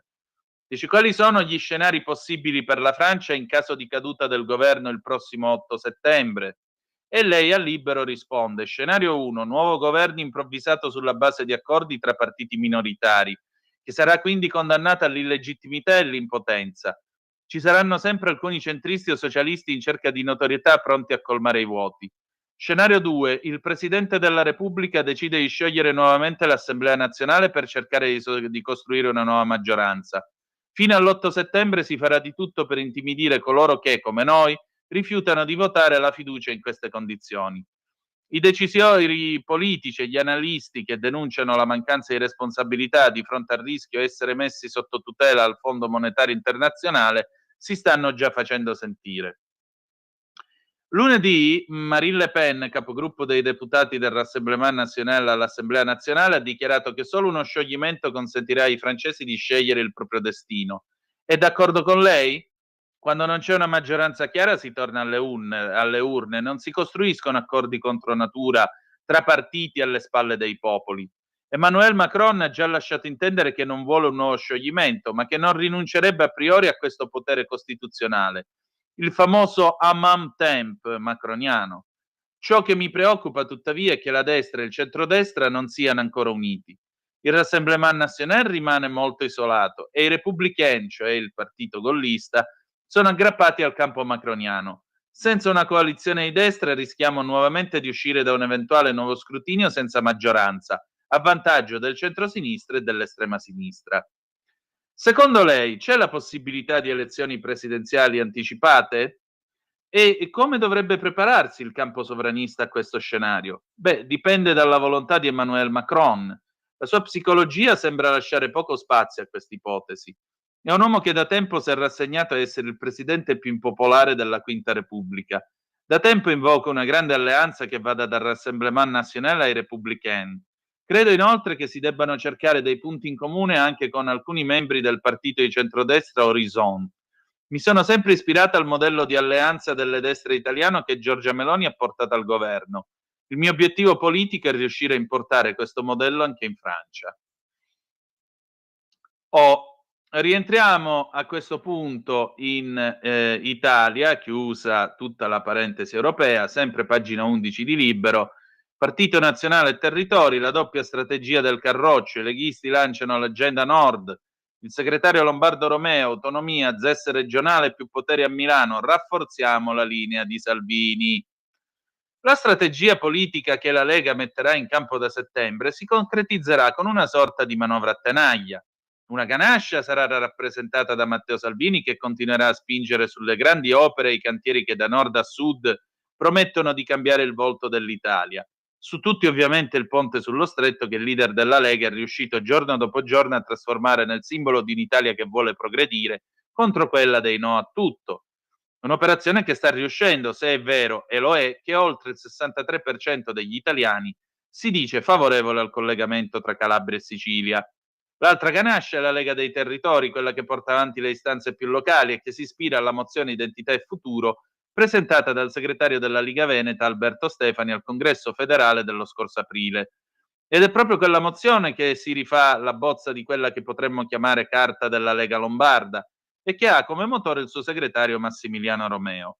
A quasi un anno dalla sua elezione, Romeo ha condensato i punti principali raccolti nell'ascolto del territorio. Si tratta di idee da condividere con Salvini, con la giunta regionale, il gruppo della Lega in Lombardia e il direttivo regionale. Il tutto prima di Pontida, confida Romeo. In questo modo ai gazebo della Lega Lombarda i militanti potranno sottoscriverla. C'è un'altra cosa che Romeo vuole precisare: questi temi sono assolutamente in coerenza col messaggio uscito dal Congresso e rafforza tutto il movimento. Nessuno sogni di vederci mire divisioniste o leggerla come contrapposizione nord-sud, perché, come diceva Bossi, questa ha sempre fatto gli interessi di Roma, impedendo al sud di crescere e al nord di svilupparsi come avrebbe potuto.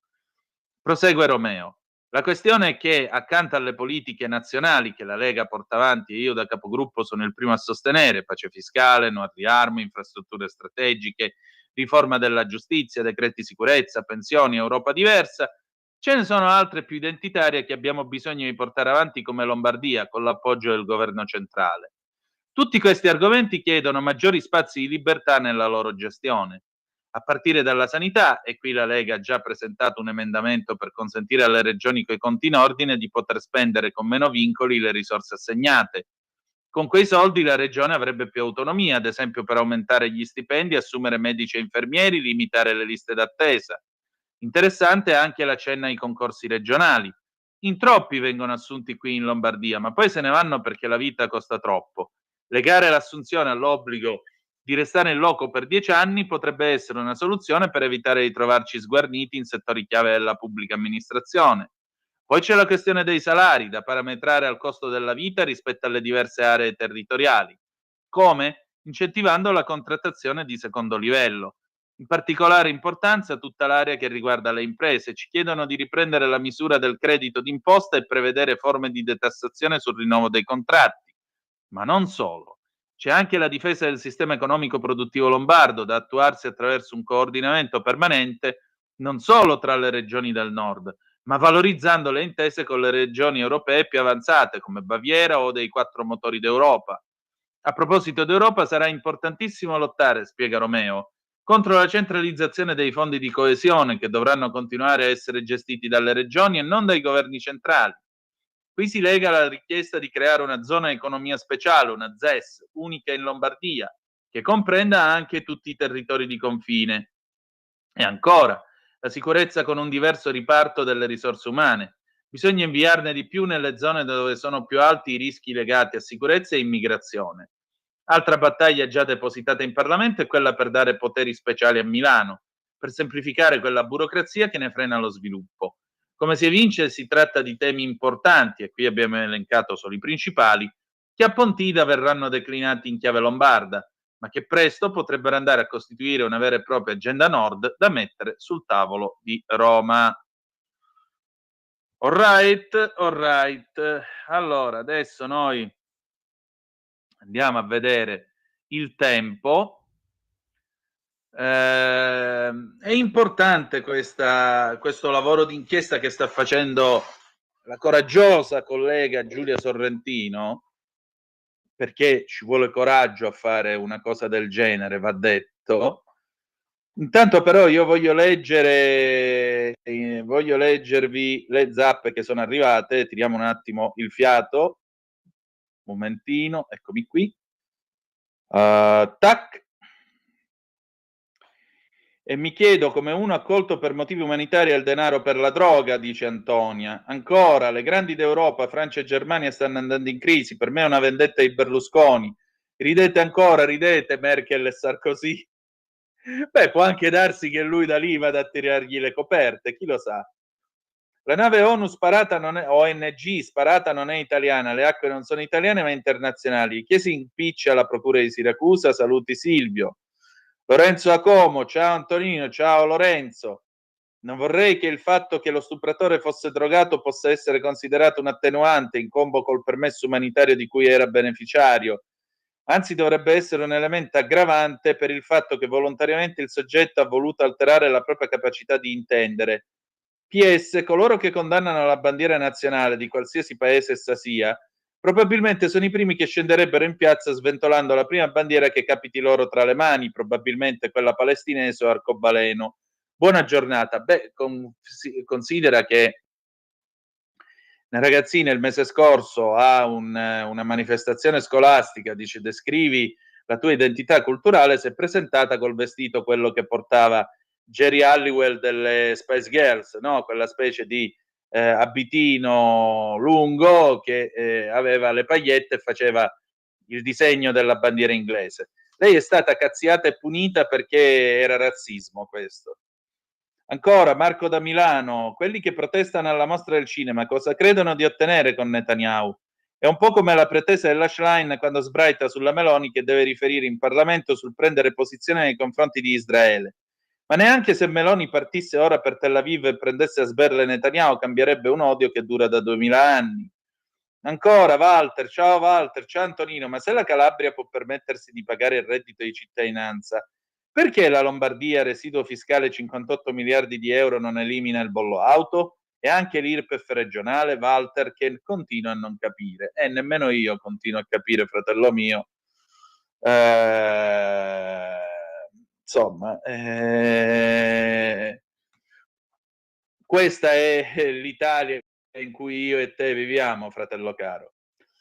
Allora, torniamo appunto al tempo e Giulia Sorrentino, che ieri appunto ha tirato fuori dal cappello a cilindro questo documento desecretato nel 14 dal governo Renzi, solo in parte, documento del 1986, opera del SISMI, il Servizio Segreto Militare Italiano, che parla di un certo Hannun implicato nella strage di Fiumicino del 1985, poi l'attacco alla sinagoga di Roma del 9 ottobre dell'82. E io voglio anche ricordare la vittima che aveva 2 anni e li avrà per sempre, ed era il piccolo Stefano Gaitasce. Ecco, 40 anni dopo gli attentati contro la sinagoga di Roma, avvenuto il 9 ottobre dell'82, e quella a Fiumicino, spunta un nome, scrive Giulia Sorrentino sul Tempo, Mohammed Hannun, e spunta proprio grazie alla nostra inchiesta dalle carte desecretate del SISMI. In un dossier nella disponibilità del Parlamento che Renzi desecretò in parte nel 14 e per cui oggi si chiede che vengano desecretati ulteriori file relativi ai vertici di Abu Nidal, uno dei nomi chiave del terrorismo in matrice palestinese nella seconda metà del Novecento, responsabili dei 17 morti e 216 feriti causati dagli attentati. In quel file scopriamo quindi che c'è scritto un nome identico a quello di Mohammed Hannun, l'uomo oggi più legato ad Hamas in Italia, al centro della nostra inchiesta visti anche i suoi legami con la politica italiana di area Dem. Omonimia o qualcosa in più? Si tratta o no del presidente dell'API, l'Associazione Palestinese in Italia, BSPP e Cupola d'Oro?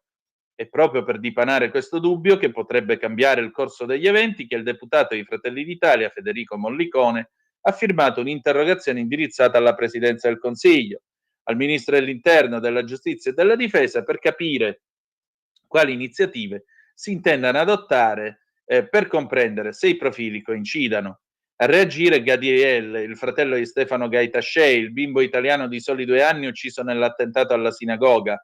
In questo momento non mi sento di parlare. In Italia si è scatenato un clima di odio anti-ebraico che sta riportando me e la mia famiglia indietro di 40 anni. Lo stesso clima che ha generato all'epoca l'attentato alla sinagoga di Roma, dove mio fratello, un bambino italiano di soli 2 anni, è stato ucciso per mano del terrorismo palestinese per il solo fatto di essere ebreo. Dopo quasi mezzo secolo il dolore causato dal terrorismo palestinese non è ancora minimamente svanito. Ma a chiedere chiarezza è anche il presidente dei senatori di Forza Italia, Maurizio Gasparri. Condivido la sollecitazione a far luce sulla vera natura di Hannun per sapere quali siano i suoi precedenti. Riassumerò quindi iniziative in sede parlamentare, ma anche rivolgendovi alle massime autorità della sicurezza. La campagna che con coraggio il Tempo sta facendo mette in evidenza i pericoli di un fondamentalismo che nel nostro paese è presente in quartieri di periferia, con moschee abusive, con attività di varia natura. La vigilanza delle istituzioni è forte, ma è grave la complicità di alcuni settori politici della sinistra che non solo minimizzano questi problemi, ma addirittura hanno ostentatamente, come figure di quarta fila della politica, un atteggiamento di disprezzo nei confronti del Tempo che con coraggio sta svolgendo questa campagna.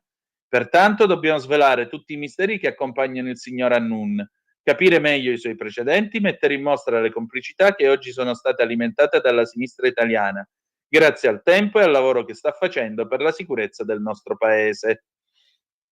Tra l'altro, sempre il Tempo, sempre la nostra Giulia Sorrentino, Ascari e Di Battista col martire dei bimbi Biad al-Bustangi, il religioso Giordano immortalato vicino a diversi big della sinistra, citati in un'interrogazione da diversi onorevoli Dem, inclusa la Picierno.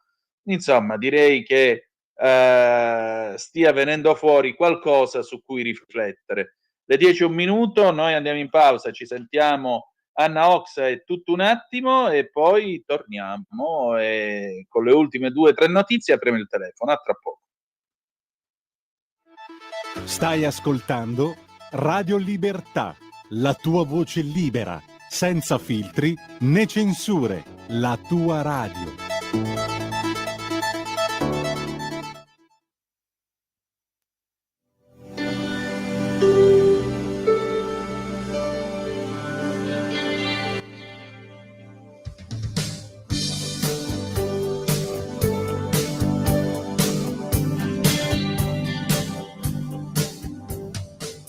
Scambio l'alba col tramonto e mi sveglio tardi nei motel Sbadiglio sopra un cappuccino e pago il conto al mio destino. È tutto un attimo.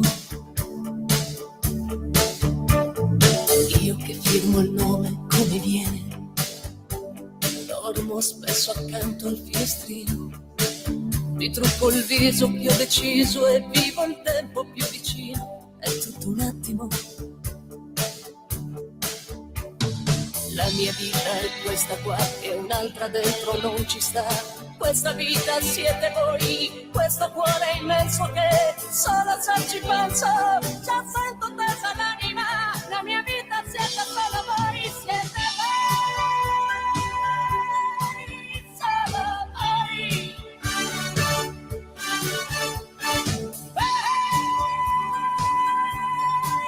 Solo voi.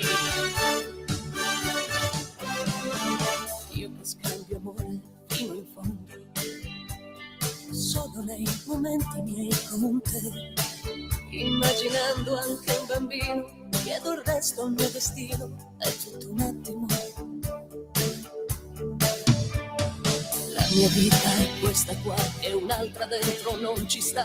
Questa vita siete voi, questo cuore immenso che solo se ci penso già sento tesa l'anima. La mia vita siete solo voi, siete voi, solo voi. Io vivo in mezzo tra due cuori, vivo dentro, vivo fuori, è tutto un attimo.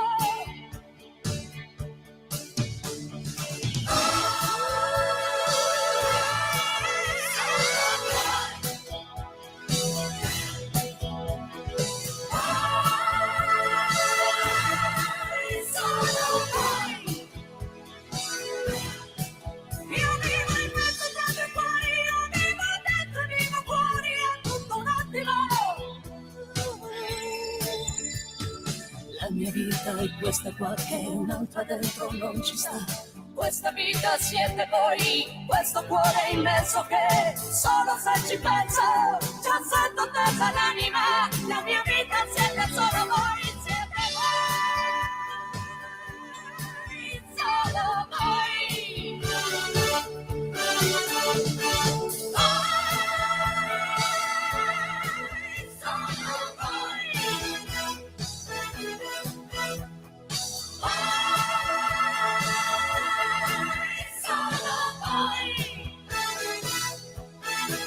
Io vivo in mezzo tra due cuori, io vivo dentro, vivo fuori, è tutto un attimo.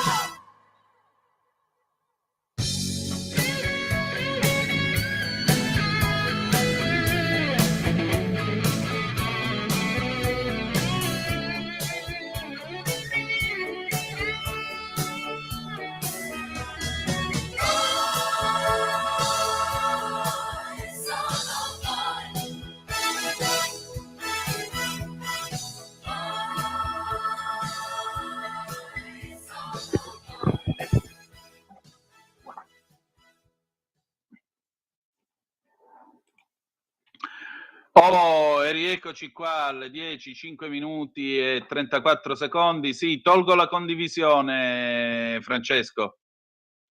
A posto, ecco, una comunicazione di servizio per il nostro Francesco in regia. Le 10, 5 minuti e 47 secondi, Antonino Danna al microfono con voi, qui per la rassegna stampa sulle magiche onde di Radio Libertà. Sentite, facciamo un patto, vi dico 3 cose, poi apriamo il telefono. Cosa numero 1, da Italia Oggi, il bro Roberto Giardina, bro come... ciao Simone, sei tu, ben trovato. Il bro Roberto Giardina, bro nel linguaggio dei giovani, appellativo di rispetto per dire il grandissimo, l'immenso, da Berlino ci scrive delle cose molto interessanti. Lo Stato sociale costa troppo, quindi non è più sostenibile, lo ha detto ai tedeschi il cancelliere Merz.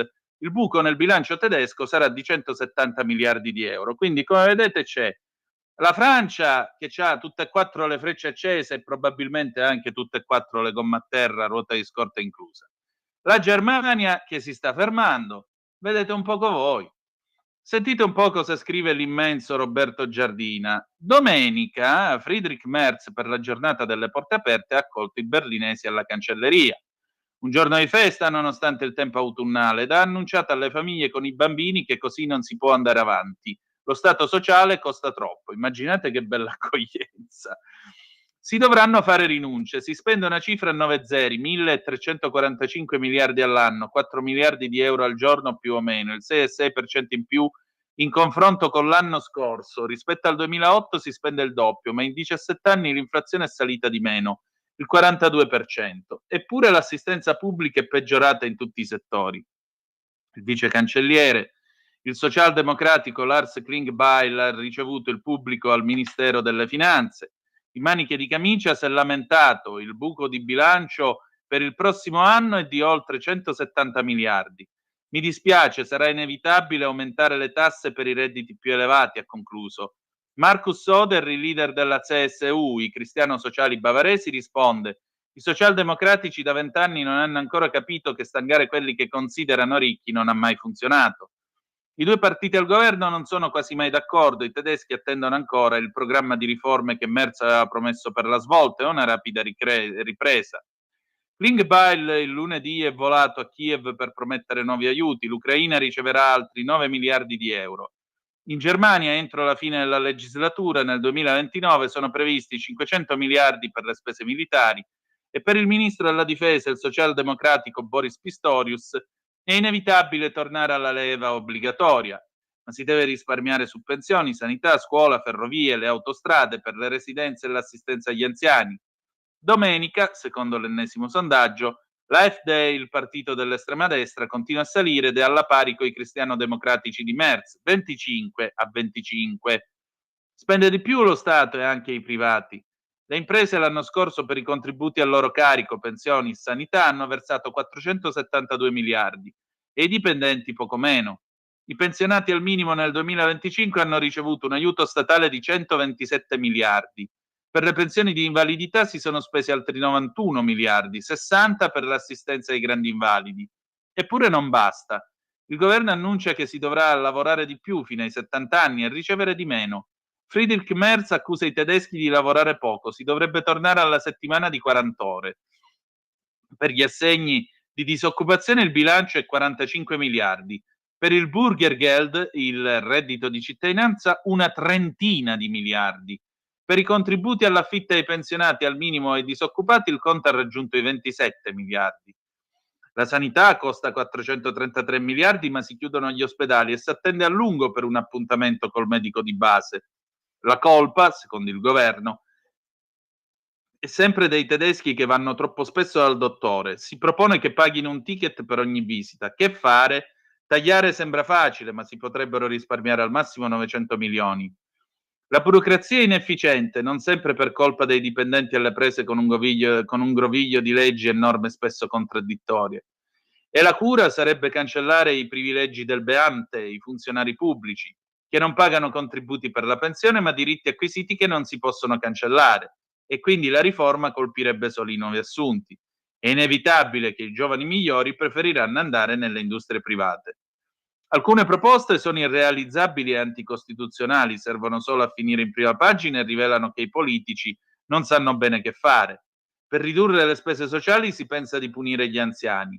Marcel Fratscher, il capo della DIW, uno degli istituti di ricerca economica vicino all'SPD, propone un anno sociale per i pensionati a favore dei giovani, una sorta di compensazione generazionale, anche in previsione del probabile ritorno alla leva obbligatoria. Ma come potrebbe un pensionato di 67 anni aiutare in un residence per anziani o in ospedale o addirittura, come si augura Fratscher, indossare la divisa sia pure nell'amministrazione dell'esercito? Bella domanda. Una piccola occhiata anche ad Alessandra Ricciardi su Italia Oggi. Abbiamo il colonnello Orio Giorgio Stirpe, analista, esperto di intelligence militare, colonnello dell'esercito italiano in riserva con diverse missioni all'estero, e lui dice ad Alessandra Ricciardi: si andrà avanti in Ucraina così fino al collasso economico della Russia. Allora cosa ha ottenuto Trump? Di vendere all'Europa il surplus della produzione dell'industria militare americana. Circa il fronte occidentale, quello nato 80 anni fa, è finito. L'Europa deve attrezzarsi a fare a meno dell'ombrello statunitense. E quindi i combattimenti proseguono e proseguiranno. Le cose andranno nell'unico modo in cui potevano andare, come si capiva fin da febbraio. Le sanzioni alla Russia resteranno quelle già in vigore. L'America vedrà il suo surplus di armi all'Europa perché le passi a Kiev per sostenere una guerra contro i russi su cui i britannici soprattutto non sono disposti a cedere. E aggiungo che le intelligence americane e inglese, notizia passata sotto traccia, stanno lavorando separatamente. Tutto qua. Fine guerra mai? Nessuna guerra è senza fine. La guerra consuma risorse. Prima o poi quelle risorse finiscono. In teoria anche le armi che l'America può vendere prima o poi finiranno, anche perché gli USA non ne hanno incrementato la produzione. E la Russia già da tempo sta attingendo a depositi di armi che risalgono all'Unione Sovietica. Quale può essere allora il punto di svolta? Se guardiamo alla situazione delle forze sul territorio, direi dalla Gran Bretagna, e di resistere attendendo delle forze sul territorio, nessuna delle due parti ha la capacità di rompere il fronte, per cui escluderei una soluzione strettamente militare del conflitto. La strategia dell'Ucraina, in larga parte probabilmente suggerita dall'Europa, in particolare direi dalla Gran Bretagna, è resistere attendendo che la Russia raggiunga il collasso economico. Gli indicatori dicono che il default ci sarà, anche se è difficile dire esattamente quando. Il fondo sovrano è praticamente esaurito. La produzione russa di armi a questo punto è limitata ai droni e un po' ai carri armati, oltre che ovviamente alle munizioni. Ma su artiglierie, mezzi di trasporto, aeroplani, persino missili, la produzione è quasi ferma. E anche la capacità di reclutare nuovi volontari pagandoli sempre di più sta per finire. Si arriverà al punto in cui semplicemente la Russia non potrà più proseguire le offensive e allora avremo un collasso militare sul fronte. A quel punto quali sono gli scenari? Potrebbe accadere che i russi mollino tutto e se ne tornino a casa, che è quello che è successo nel 17, oppure che decidano di fermarsi un attimo prima e trattare. A quel punto tornerà utile mettere in campo un sistema di difesa delle nuove linee di confine sul modello dell'articolo 5 dello Statuto NATO, come ha proposto il governo italiano. Infine, l'ultima notizia, c'è già una telefonata allo 0292947222, il tempo di leggervi quest'ultima cosa. Mi spiace chiudere con questa notizia, ma purtroppo è una drammatica realtà. Scommesse, siamo sul Quotidiano di Sicilia, scommesse, soldi bruciati, con la spesa di un anno gli italiani avrebbero potuto raggiungere la Luna. Nel 2024 le puntate hanno toccato i 157 miliardi, più o meno il costo complessivo del programma Apollo della NASA, tanto per dirvi. La febbre del gioco d'azzardo coinvolge una larga fetta di popolazione dello stivale, circa 18 milioni di persone secondo l'ultima indagine effettuata dall'Istituto Superiore di Sanità risalente al 2018. In pratica, più di un soggetto su 4 residente nel nostro paese sfida abitualmente la sorte e l'avvento delle nuove tecnologie ha di certo contribuito ad accrescere vertiginosamente il business del gioco d'azzardo. Secondo i dati contenuti nell'ultimo rapporto dell'Istituto di ricerca Eurispes, soltanto il mondo delle scommesse online ha raccolto nel 24 una spesa di circa 92 miliardi di euro, superando di gran lunga il raccolto del canale fisico, sul quale sono stati giocati circa 65,3 miliardi di euro, per un ammontare complessivo sommati i due canali di 157 miliardi di euro, il 6,5% in più quando la spesa si era fermata a 146 miliardi di euro. Numeri certamente appariscenti. E su cosa scommettono gli italiani? La maggior parte riguarda il calcio. Il 75% degli scommettitori rivolge il proprio interesse a questo sport. Seguono basket 10%, tennis 7%, e-sports col 5%. Il rimanente 3% è su tutti gli altri sport. Inoltre, l'altro aspetto è la dipendenza. L'Eurispes sottolinea che, considerate le percentuali crescenti di spesa, negli ultimi anni il numero di giocatori problematici è incrementato notevolmente. Nella già citata indagine dell'Istituto Superiore di Sanità del 18, questi soggetti erano stimati in 1,5 milioni ed è plausibile pensare che la somma sia cresciuta nel corso di questi 7 anni.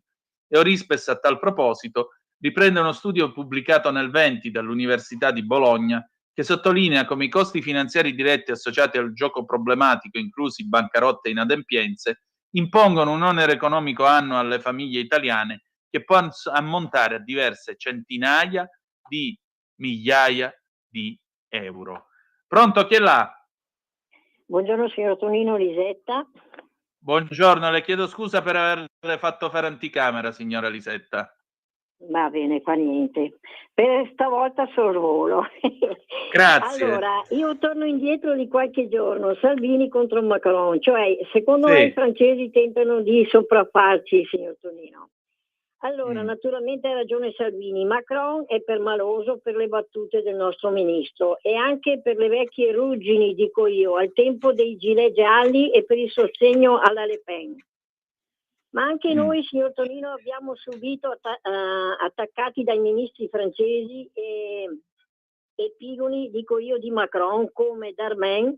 Giorgia Meloni è incapace di regolare i flussi migratori, così ha detto il primo ministro francese. La grandeur francese ha sempre tentato di sopraffare la nostra economia, la nostra finanza, la nostra cultura e arte, spadroneggiando nelle nostre aziende del lusso e marchi storici.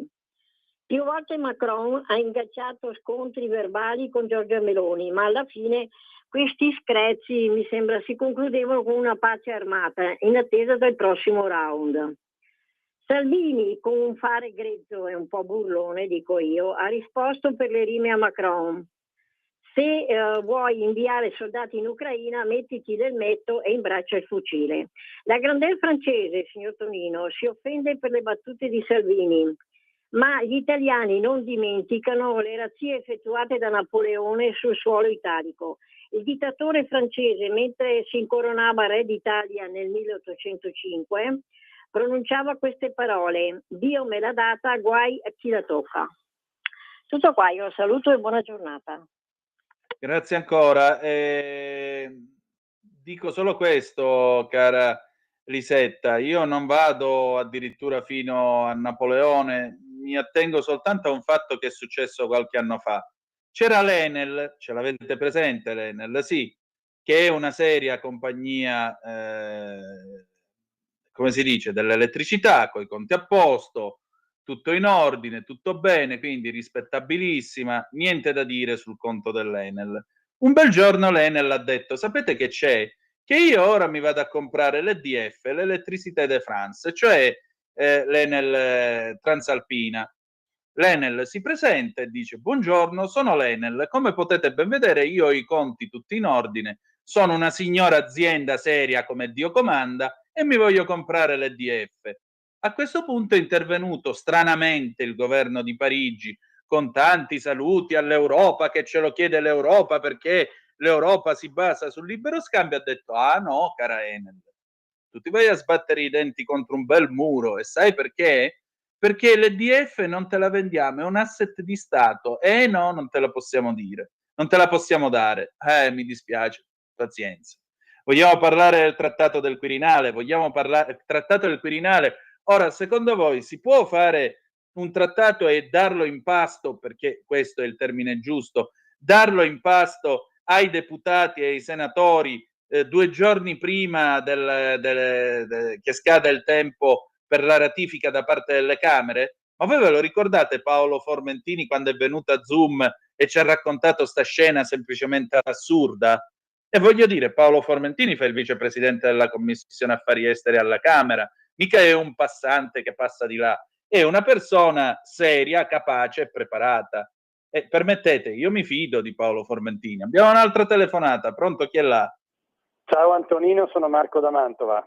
Poi là, che si dice? Allora, posso aggiungere una postilla a quello che tu hai raccontato riguardo all'Enel? Accomodati. Sempre inerente naturalmente alla Francia. Ti ricordi sempre qualche anno fa, quando penso fosse Fincantieri che era pronta per comprare Saint-Nazaire, sì. I cantieri navali? Esatto. Saint-Nazaire. Esatto. E anche lì ci fu detto no, non si può fare. Allora, quando gli stranieri vengono in Italia, noi dobbiamo cedere.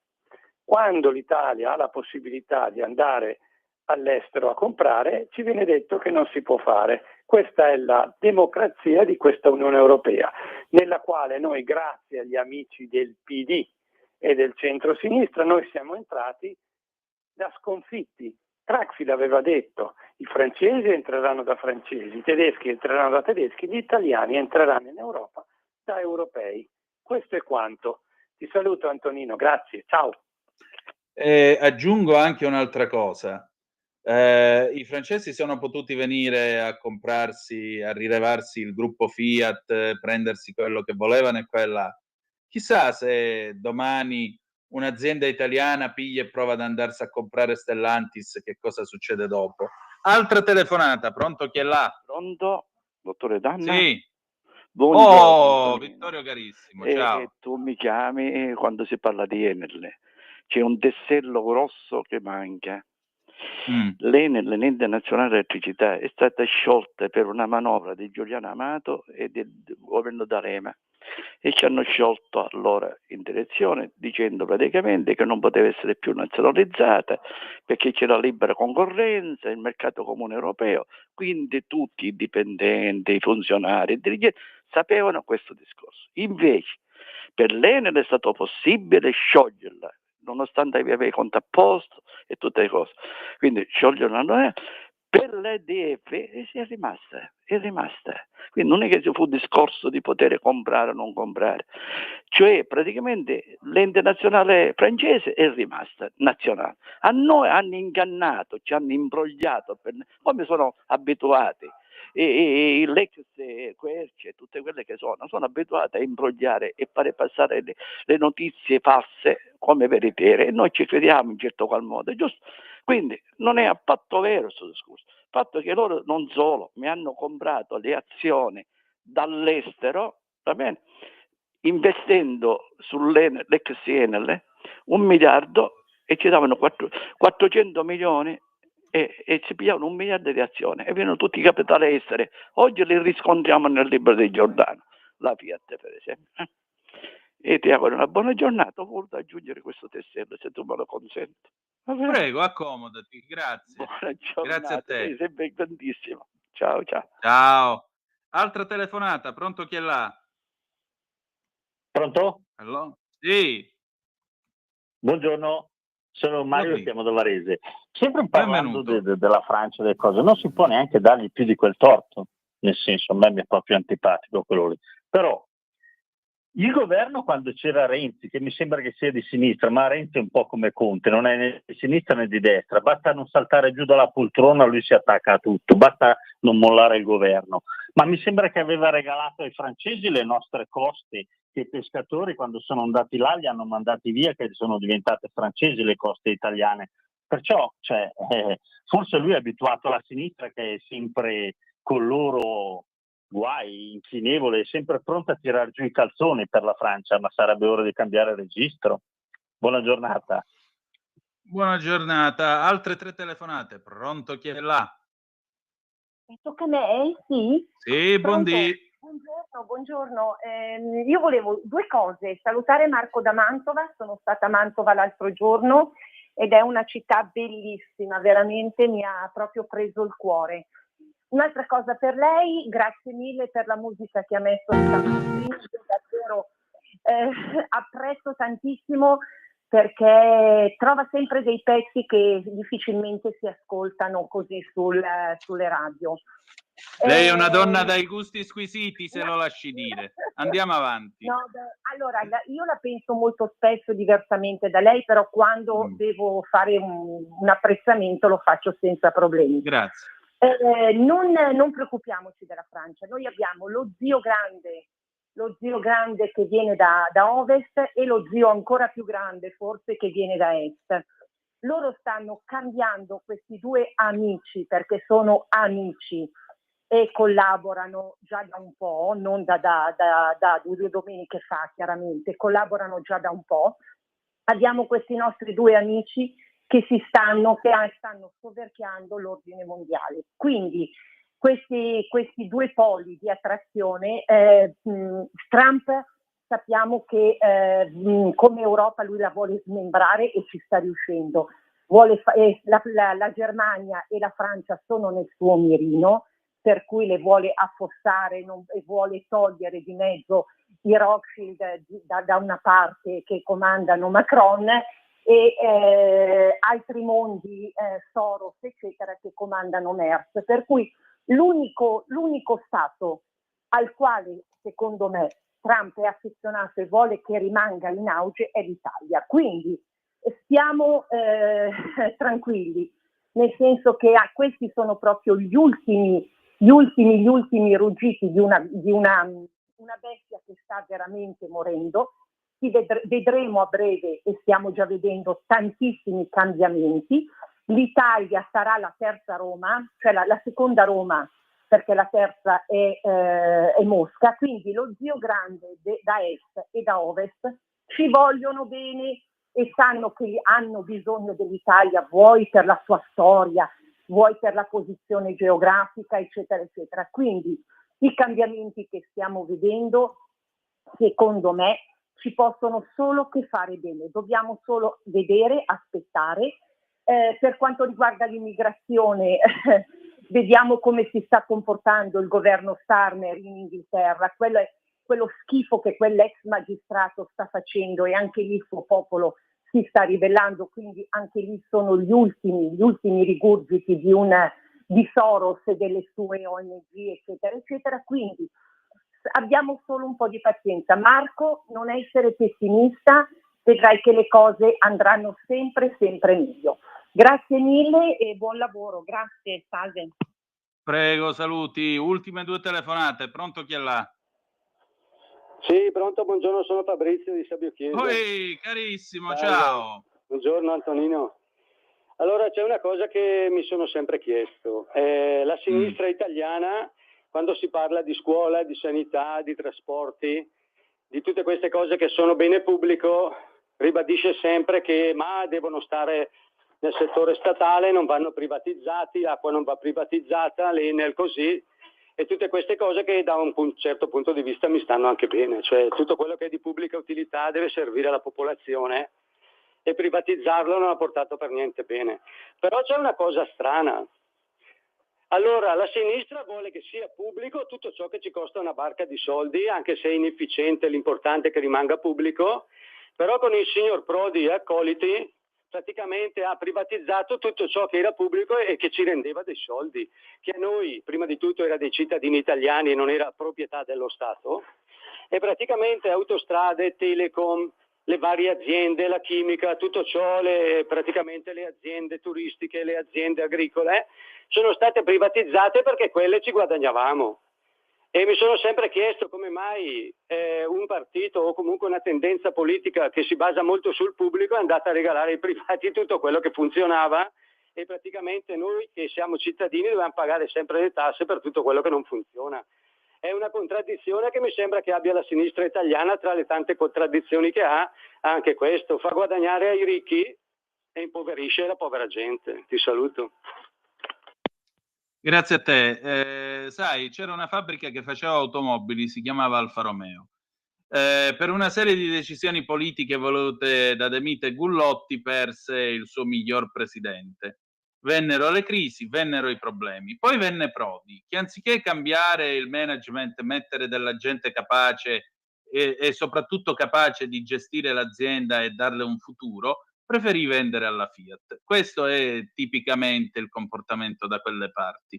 Figurati tu privatizzare, che poi non si capisce se siano aziende pubbliche che funzionano come se fossero private o aziende private che funzionano come se fossero pubbliche, perché le privatizzazioni in Italia non si è mai capito con quale criterio siano state svolte.